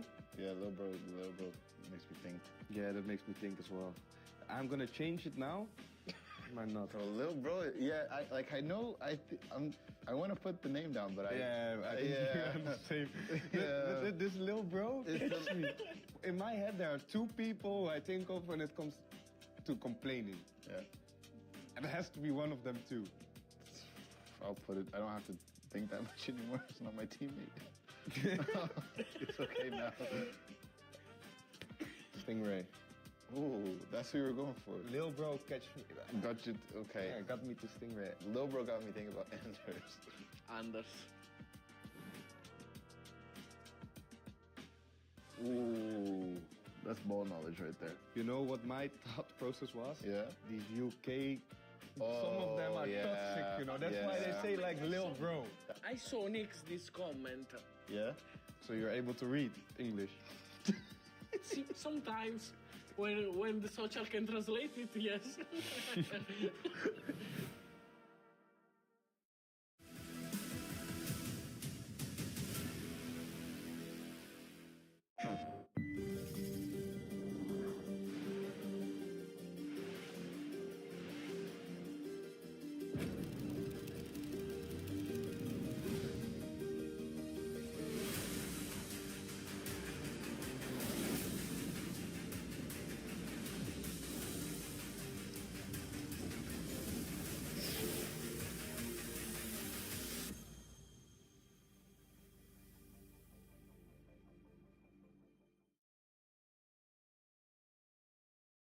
PlayStation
Well, I don't think it's this, but I'm I pretty. don't think it's this, but I try.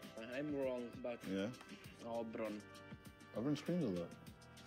He screams sometimes. Okay. I put myself. I also put Guy. One guy was silent, but every goal screams. I'm just a chill guy, bro. I'm chill. I don't need to do that much off the game. That could easily be me. That's not me, though.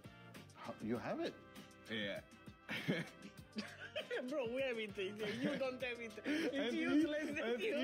he is sure he knows it because look how he's holding the I don't know. plate for himself. I will put this guy because he's always happy. I never see him sad. Nah, bro, what are you doing? Okay. Put Hazards. I also put Hazards. Yeah. I expect that it was me. Okay. That would make sense. I am joined by Levi David, who's sitting pretty top of the table. You don't even seem happy about it. Talk me through how those first 2 rounds have gone for you. Yeah, obviously 2 great opponents in Hazards and Asada, 2 of the best players of the world. Obviously, first game in every tournament is kind of hard, but I think I played well. And against Nasara in no time I was 5-0 up, but against a player like him, the game is never done. I was looking to the time a few times, but this 9-minute half take very long. But to be honest, I just approach every game like I'm on 0 points. So when you were 5-0 up, what was going through your mind? Were you thinking it was something that you were doing really well, or were you thinking that Nasada was potentially playing a lot worse than his level? I was not thinking about either of them. I was just thinking about keep going, keep trying the rhythm and try to score more. Of course, your next game is up against a teammate, Paolo Neto, who, of course, you would have played in previous years. You said you haven't played this year. Do you go into this game a little bit different, or is it just the same job as always? No, just the same. Again, I think this group is very, very tough, so Paolo Neto is a top-tier player and will just be a good match. A few more questions. Quickly, I will say, obviously, you would have seen your teammates in Emre Yilmaz, Manu, they played in the previous weeks. Do you feel extra pressure to try and live up to their standards, or you're your own man? No, to be honest, in these tournaments, everybody is individually. Everybody plays for their own, so do I. I don't think about anything. As I said, every game I approach like I'm on 0 points, and the same goes for the next game. Quick one. There was one person that was joined in on the commentary desk who said that they expected Nasada to go 5 wins out of 5, not you. Do you have anything to say about that? No, it's not a weird prediction. He's a top-tier player, so it could have happened. He lost, but this tournament is not a sprint. You have like 10 games you play, so you can drop some. In the end, you just want to advance, and it's not just one game that decides that. Yeah, I was hoping a bit of a dig would have been aimed at Rich, but he's too much of a nice guy, Levy. Let's go over to the host desk. We're joined by FG. I love it. I absolutely love it. Thank you so much, Ryan. You know what? He gave it a go. Levi David, by the way, one of the most professional players in the scene, and he is doing his thing here tonight. He started fantastically, hasn't he? I mean, 5 goals in, 25 minutes against Nasada? That was some performance in there, but I'm looking forward to seeing these community goals because people at home are playing good the game. Yeah, but hang on a second because we've got some breaking news here in London. If you have just joined and you've not logged onto your console and you've not seen what the content was today, oh, we've got some news for you. There is a brand new Player of the Month item available in FC26, and it's an SBC that I'm definitely completing. I'm pretty sure everyone watching everywhere, wherever you are, is completing. Let's reveal to you who this SBC is. That little drum roll from you as well. We'll wait for the graphics to get in the screen. Claudia Pina. Wow. Estimated at 528,000. This new item, Player of the Month, it's based on real-life performances, so she's not just a baller on the virtual pitch, she's a baller in real life too. Grav, I am pretty scared about the Weekend League. I am too. I'm thinking, back in the days, 2017, Luis Suarez SBC was one of the strongest SBC ever. Then we had 2022, Ben Yedder, of course. But I think Claudia Pina is up there in the podium, top 3, because, I mean, it has to be in every single team.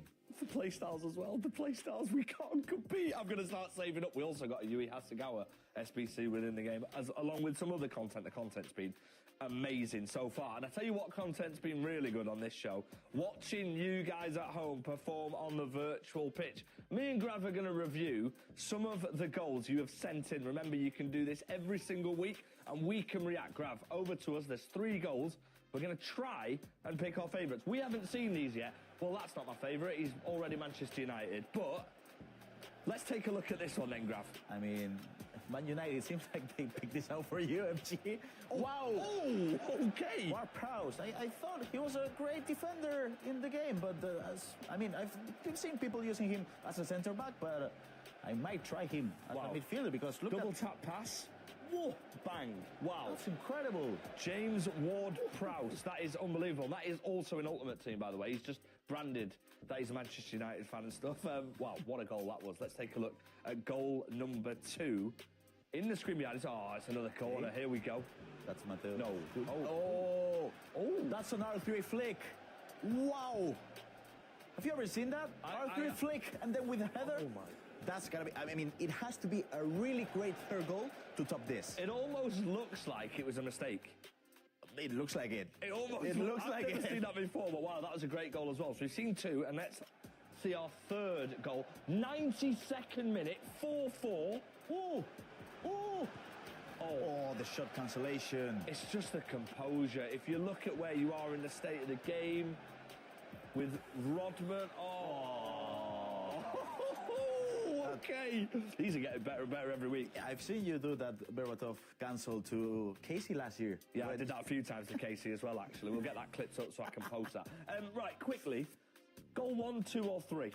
2. I mean, that R3 flick, it's just amazing. We should analyze it over there. Oh, we should analyse it over there. Listen, we're going to trigger a poll for you in the chat, and you, of course, get to decide which goal is the best. I'm probably going to go with that James Ward-Prowse goal, you know.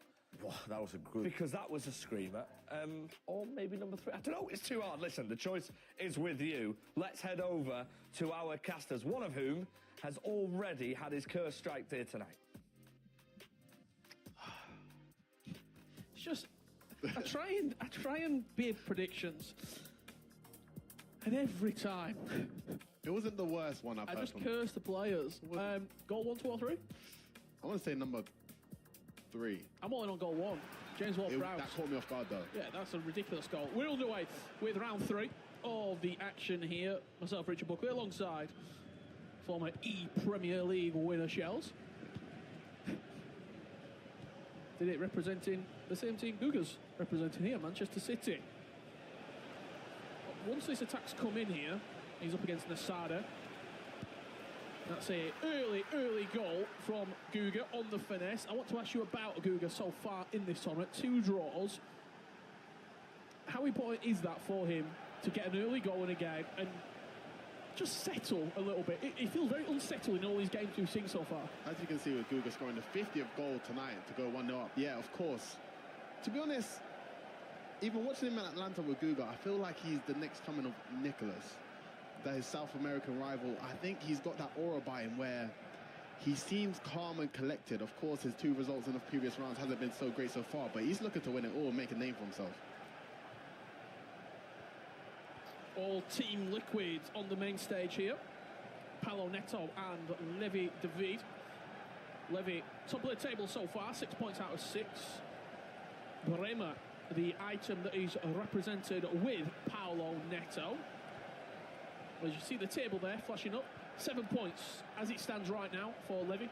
Guga on 5 in second. Hezers, who's taking on Guy Barros right now. That's 0-0. And Paolo Neto on the side are just slotting 4th and 5th. Very, very tight so far. However, Levi, if he does win this game, Shells, just a little bit of distance between him and the tracing pack. Yeah, I think this will be a big round for Levi to try and get away from the rest of the group. As you can see, Chiellini coming up, giving it away. Chiellini went, hold on. Give it away again. Mbappe now fires once again into Chiellini. But yeah, going back to Levy, I think going with what Ryan said, I do think there's another level of Levy that we haven't seen yet. And I think that's once he's win a Pro Open or an ECL, I think he's one of the best players in the FC scene and has been for a numerous amount of years. So I think if he can get the result here and get away from the rest of the pack like we saw in Group C last week, he's already thinking about the knockout stage. And I think if he can book himself a spot early on, you'll have a lot of time to prepare for the knockouts. Absolutely. There's Mbappe on the finesse. That's Paolo Neto opening up the scoreline here. 1-0. Levitt does trail here. Talk me through the goal, Shells. Yeah, as you see, tiki-taka just to get the ball into your attackers, and Mbappe on the edge of the box. We talk about with Kiefer movement being gone. Is that goal scoreable pre-patch? Is Paolo even thinking about shooting there? Yeah, I think now that the goalkeeping movement is kind of gone, players are definitely thinking we can score from here, dude, or it's worth taking a risk or trying to shot from finesse shot, because you're not worried about the keeper being there on the near post. You don't want to give easy opportunities away. As a big save from Donnarumma there, but I think definitely the keeper movement being gone, it just gives the players a lot more freedom, a lot more opportunity just to shoot on goal.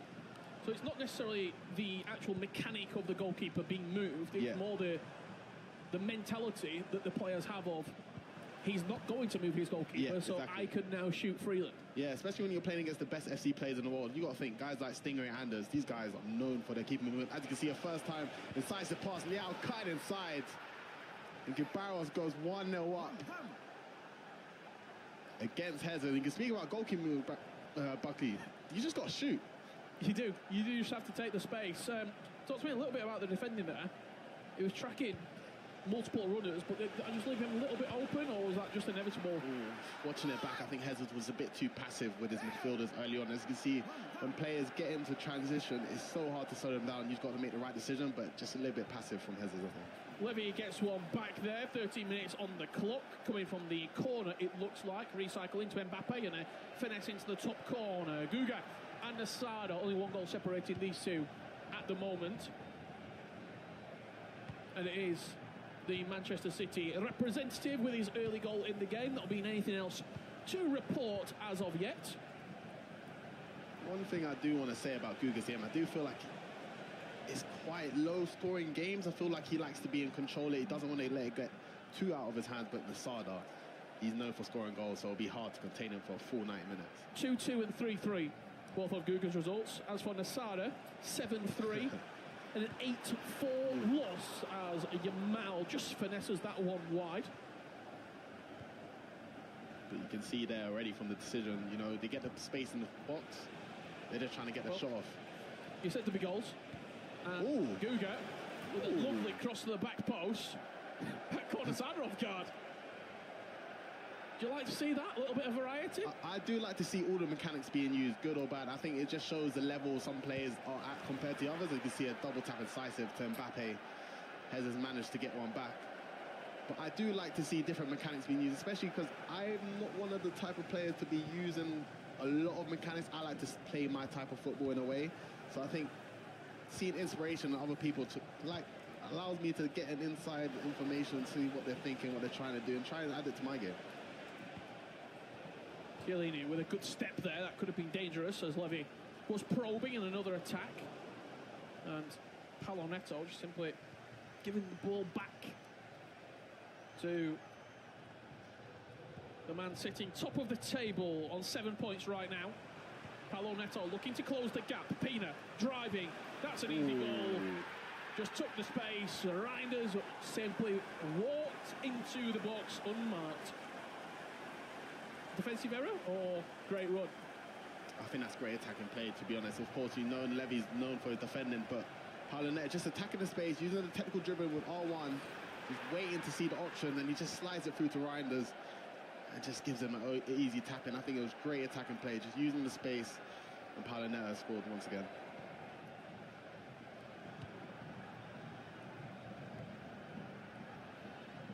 Are you surprised, Shells, just across the board with the lack of goals we've seen? I mean, some of the games 3-3, 5-3, 8-4 as Jesus nips his nose in front there. In the first round, 5-3, 2-2, 7-3. I got the impression that we were expecting 13, 14 average throughout the games, but it does feel, even just in the arena itself, it feels a little bit more subdued. Yeah, I think players, they might be a bit scared of the patch. I think keeper movement is not as long. Yeah, they're not as long. This is the first tournament we're seeing since the update, so of course players are kind of still adjusting to it, their play styles, and you know, goalkeeper movement could even save you from opportunities like that before. You never really have to think about it, but now players don't want to give the transition goals easy because you know how easy it is to let a game get out of your hands. So I think they just want to try to keep the games in control, take their time, not give away any risky balls away. But as you can see, when you attack down the middle, can make a good chance. I think they're just trying to get into it, get a little bit more freedom, and we'll see more goals later to go. That's floated into the back post, heads it down. Mbappe with the finesse. He tried bringing the goalkeeper, but the cross itself was just too far into that back post area. And there's really not a lot when your goal is in no man's land there. Yeah, we can see the play a lot, back post corner. We've seen it a lot in FC Pro Open so far. It's a great way to get a goal. Asada through Pina, now Reinders in off the crossbar, gets one back and halves the deficit against Guga Ferrez. I'm not really... I'm a bit stunned by that choice of finish there. Finesse near post on his weaker foot. If in doubt, finesse. That's one. But one thing about, I think the best players, they end the play, and what I mean by that is they get a shot off just to get a corner or just to get a shot on goal, and I think that's a big thing. What a lot of people do, myself included, we try and make the perfect opportunity, but that kind of... Ooh, that's a poked finish into the bottom corner. Didn't really look like there was any backlift whatsoever as I think Nightwatch, I don't know if we can go back to that camera there and just have a little scroll down on Guy Barros. I think he might have got the whiteboard out for a second there. Poked into the bottom corner from Hezes. I mean, we're talking about the meta at the moment, low driven or finesse. You can see the power of low driven there. Some of the chances I feel like that you think might not be going in. With low driven, I do think it's a good bailout finish, but... Is that still the go-to inside the box? That's a great thing. Maybe a low driven there. Maybe a low driven there could have worked out. I think it's very good inside the box, of course, but I think the way how goalkeeper has been nerfed a little bit, I think finesse shot is still... Just putting that little bit of height on it. Yeah. You get rid of the footwork placed out then as well. And you get around the keeper's arms. I think it's just clinches the number one spot for me. I think we'll see another finesse coming in there. Oh, it's not actually. It's a Travella at the near post through the game-changer play style. And Paolo Neto has started to take this game away from his teammate in Levi David. Corner perfectly counted on. Yeah, you know how transition is, and Lamine Yamal with this new card as well. Everyone expects the finesse shot with his gold play style, but smashes it near post, and you can see Guga making it 3, and that's another goal where I think people wouldn't be shooting the ball with keeper movement. Exactly, trying to get a chance of better than that, but with precision shooting, I think these pros just know how to game it around the keeper, and it just... Do you think that pro players across the board are taking lower percentage risk shots? We always say, and for the last, 6, 7 years, I'm sure you've been playing when you've heard me and Brandon saying they play for the high percentage chance, they play for the 90, the 95% chance, the extra pass, the recycle. It feels like we're seeing lower percentage chances now because the goalkeeper movement has been taken out of the equation. Yeah, I definitely think players... I think that's kind of like old fundamentals type of style where you try and work for the high percentage shot. But I think the way how the game is played, especially with precision shooting and how good your shots actually are, it is just worth it just to try and get a shot on target because anything can happen. Of course, we talk about the dark arts of the game. Set pieces are very crucial as well, and a lot of goals can be scored from corners. That's great feat from Nasada. Does get one back. A lot of goals being scored in that game. 3-2. What was your early prediction for that game? Didn't give one. Yourself? Oh, I said 7-7 draw. 7-7 draw. Well, when we did it earlier today, I said 8-5 to Nasada. I'm on the run. I've got a chance. There is a chance. I mean, with a scoreline like that, I've got a chance until we go late in the game.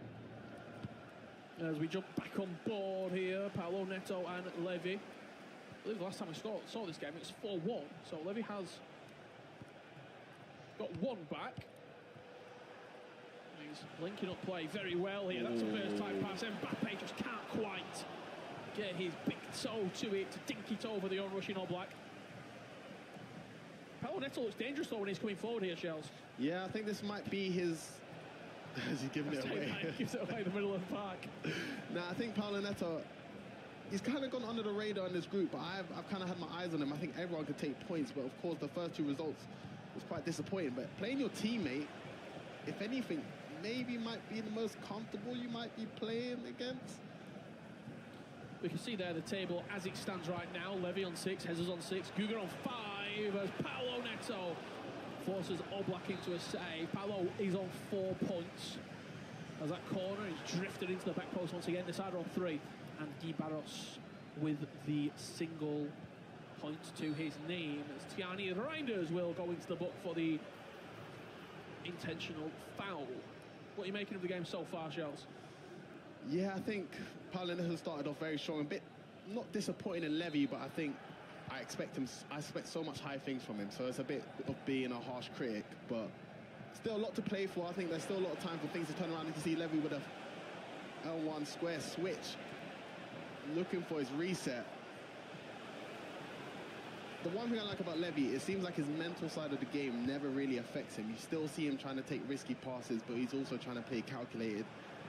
He's locked in. I'm sure he's got a lot of time to try and get back, but Paulo Neto's looking very dangerous going forward. I think it's just standing with you. You just give that commentator's curse, I think. You have to say, Paulo probably wins this game on the counter-attack, but if Levy can take control of it, spins inside and crashes one against the crossbar. Mbappe on the follow-up. Paulo just simply wasn't quick enough to close him down, and after taking a touch, settling himself, just slots it past the goalkeeper. I'll be honest, I was so surprised Levy didn't do the extra pass, but that's why he's playing and I'm not, because that definitely would have got intercepted. But you can see the thought decisions from these pros. As soon as they get enough space on the shot, finesse shot straight away. The extra pass is on there. The extra pass is definitely on there, but but as he cut inside with your mouth, their first thought is just shoot, and they know the keeper can't really move, so... Just wait until we get later in the year, Team of the Year. Yeah. Birthday, foot birthday. Oh, hey. We're looking at, as the items get better, I think there's going to be some serious options to consider. Listen, I'm already scared of this SPC Pina that I know every weekend league game will be playing against her. But on either side. Just imagine a Team of the Year Pina. I don't know how well she's doing, but listen, that will be nightmares for the rest of the year to come. Can Levy get one back here before half-time and take us in to half-time with a level game? Oh, well, Paulo Neto once again re-establish that two-goal cushion. Lovely pass. Reinders quickest to it. 12 yards out. Will fire Paulo Neto into a 5-3 lead as we go into half-time. 8 goals in the first half. This is what we expected. It's a great ball. I think Paulo Neto just gets his triggers spot on, and you can see Rodri playing a pass to Mbappe in a double tap square cross. Chiellini just not quick enough. He's making Levy. The thing about this game, in transition, anyone can look the same defensively, and I think, as you can see in the best players, Tex against Anders. Yeah. Anders made Tex just look like any other defender. I think if you can transition so well, which Paulo Neto is doing against Levy, it's so hard to defend against. And I'll be a bit surprised after the game against Lasada. I thought Levy could have been the 5-0 man. As it stands, no one is going to be perfect in week 4. Hezers leading 3-1 here against Guy Barros.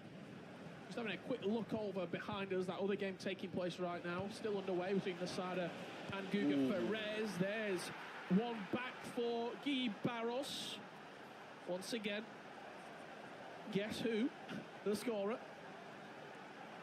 Well driven at the near post. You see the triggers, but Vitinha with a ping pass. As you said, in terms of value for money, Pina's got to be the #1 choice as a striker, so there's no doubt why we're seeing her in every single pro team and still seeing her gold out in weekend league. She just... Is she the best pound for pound price for player 100% ever?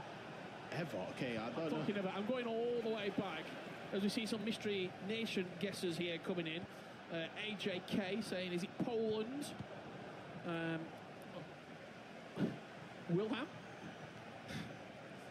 asking for Hungary. Is it Hungary? And Joga saying Greece. I can tell you, it is none of those nations that has been suggested there. Paulo Neto robbing the ball off the toe. Pina into the box, finesse into the top corner. Paulo Neto ended the first half with a goal, and he starts the second with another. Oh, Pina is just ruthless in front of goal, especially seeing the decision making. People are just shooting on sight. I was a bit disappointed when Levy's defending here. I think this is an opportunity where he could have just stepped. But it's so hard to get in. The technical dribbling just allows Pina to get away, to get a shot off. As you can see, Hezers playing Bomati through the L1, R1 roulette, and a finesse again, giving him a 2-goal lead. And you can just see, no goalkeeper movement. These guys in the box are not playing any games. We're just shooting. Yeah. Get the ball down and get the shots off. It'll be interesting to even see in like week 2 to see what type of players maybe had a great week 1.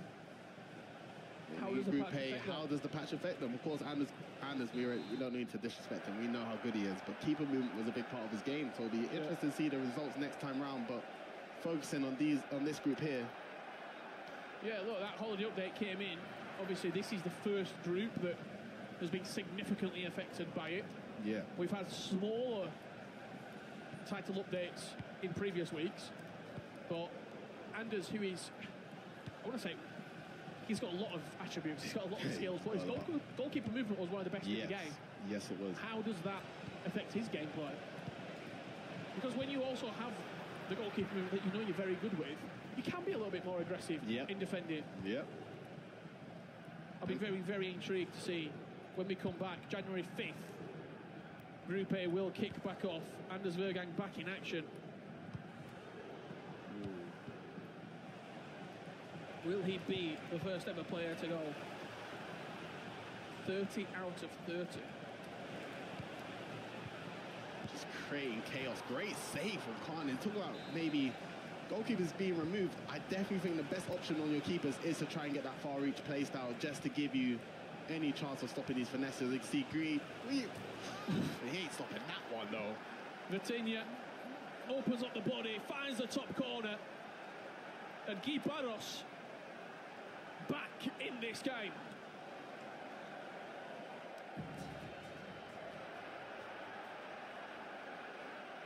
We'll see that again, Shells. He tried it the first time, played the corner short, and with the star performer Vitinha, it was inevitable with the finesse plus play style. And it's even about what I said, just trying to end the play, just to get a corner to give you another chance. As you can see, Neto trying to make it 7. Oh, get him it's gone. a bit unfortunate. All Black, it's time to go.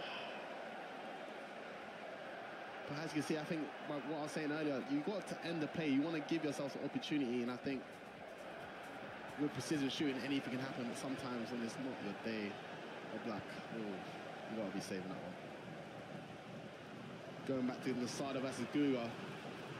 A matchup that I was looking for, and Lasada with a low-driven cross once again to equalize 3-3. A matchup that I couldn't wait for. Guga, I was going to say Guga versus Lasada.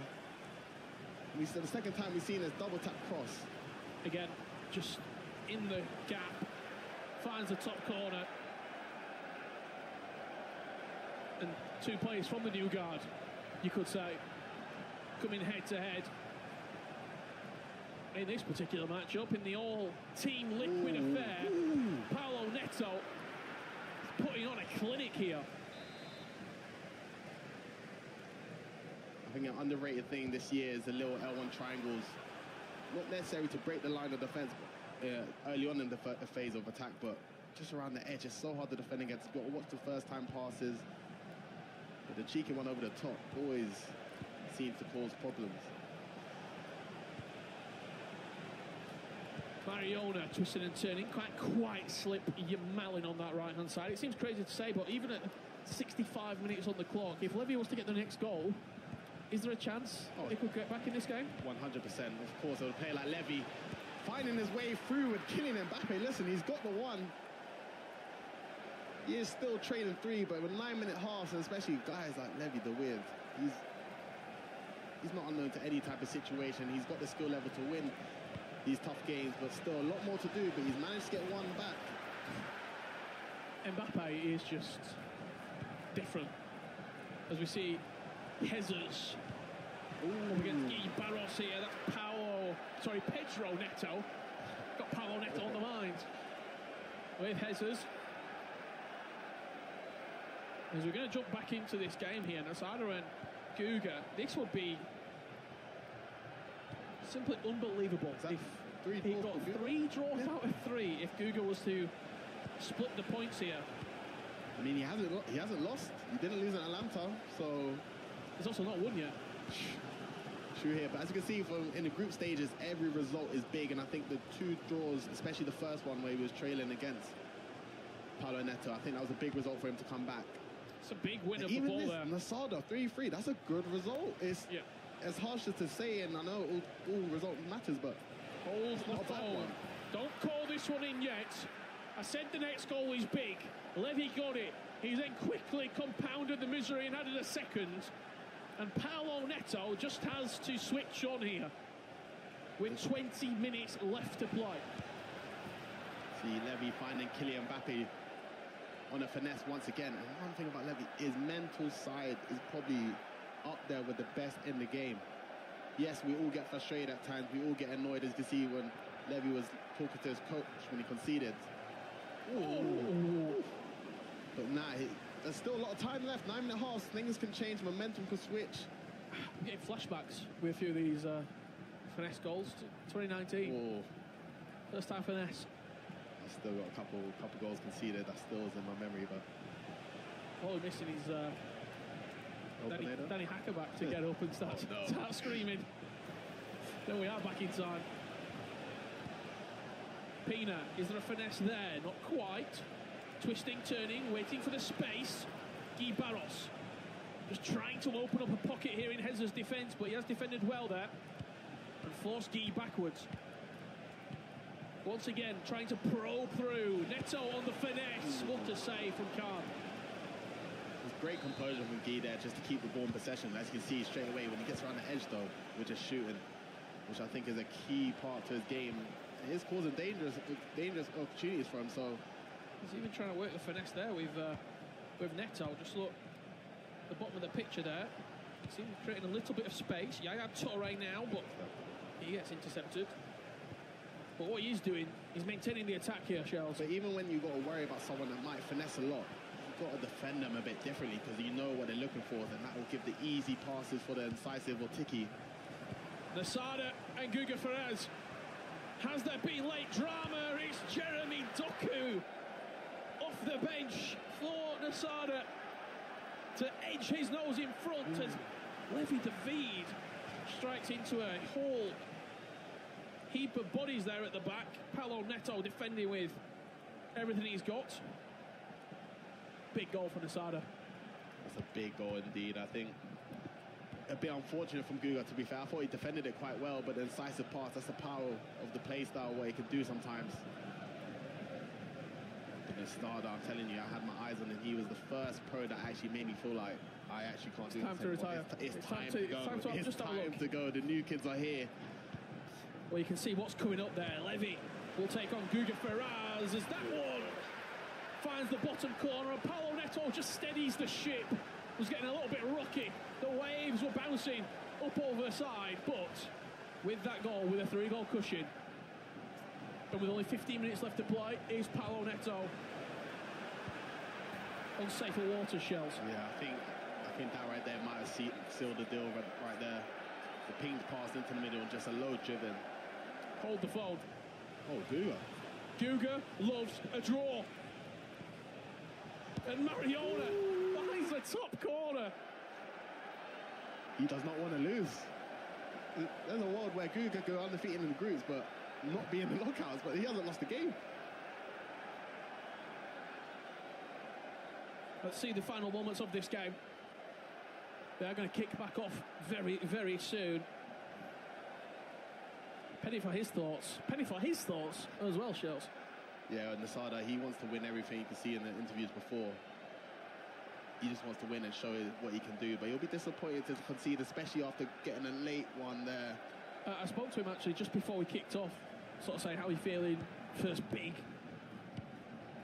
global LAN outside of Atlanta, which was obviously the qualifier. Yeah. He said, I'm a little bit nervous, but once I get underway, I'm just excited for people to see me play. Yeah. I'm excited to show what I can do. And he's not disappointed. Could he find a late winner here? That is the question. He's got to go forward. It's got to happen now for him. First time pass around the corner. Doku is offside. And we have another draw for Guga Ferraz. I mean, my prediction was right. I did say there was extra 3 goals in it, but a draw will be the result of the first tie between the 2 young prodigies of the group. That is unbelievable. 3 draws out of 3. You know what it is with Guga? I'm not surprised that he's drawing or maybe dropping, but I'm surprised he's able to fight back every time he is trailing. Every time I've seen him been losing in a tough situation, because he seems like he's one of them players we all play better when we are leading. Every time I've seen him leading, I think mentally he's got something cooking in there. I think he might be young, but he's very experienced there. Ooh! Playlock just pulled Levy into a position he didn't want to be in. Just remaining to make changes. We're playing this game out from here on. I think, yeah, Levy, he tried his best, but Paulo Neto will be taking the 3 points here. As you can see, the R1 dribbling just to get past the defender, and then Paylock to Pina. And that was goal number 80. Are we about to see goal number 81? Pina into Beckham. What a save from Donnarumma. Keeping Guy Barros in the game. Surely we just waste time here. Yeah. I saw this earlier from Jesus, and he didn't look comfortable doing it. I'll be completely honest, he did not look comfortable doing it. Let's just see the last couple of minutes there, if we can, between Jesus and Guy Barros. I mean, to be honest, I've been playing pro for a long amount of years, but I've never been comfortable in holding lead. So it's good to see other top players doing not so comfortable as well. But we know what he's associated with, going forward through balls. So it is a different style of play, but we've all got to master at one point. Is he just inviting the pressure here? He is. It was always on. Pina's just offside. He's not good at keeping the ball like that. I know what it's like, Jesus, man. Just breathe. Goes short. Lorente with a nice touch. That's going to get booted out of play. It's 3 points on the board for Jesus. Again, it's not comfortable for him. But he, in the adversity, picks up another crucial 3 points in this group. Very big, crucial 3 points indeed, especially with Levy dropping points as well. Bringing the gap a little bit closer. And of course, speaking about Jesus, that Tamale item. A couple more upgrades. Absolutely. Mbappe gets his head in front of the Russian defenders there and will find himself and Levy another goal in this game. Guy Barros. So close. 3-3 draw against Guga in round 2. It was a 7-3 defeat against Nasada, and in that game right there, on another day he wins that game. Yeah, I think, of course, we've got to remember they still got week 2 to play for, so anything can happen. McGuee starting off slow, hasn't got the results he maybe had wanted, and coming so close against Hazard there, it will be a tough one. But this group, like I said, this group, the level is high. It's going to be hard to try and pick yourself up in the next few rounds, but I'm sure he believes in himself that he can do it. And some exciting more stuff to see from all the players. Absolutely. Full-time results coming your way here. Levy David suffers his first defeat of the Pro Open in FC 26, and it's the hands of his teammate, Paulo Neto. Points come at a premium here in the Pro Open.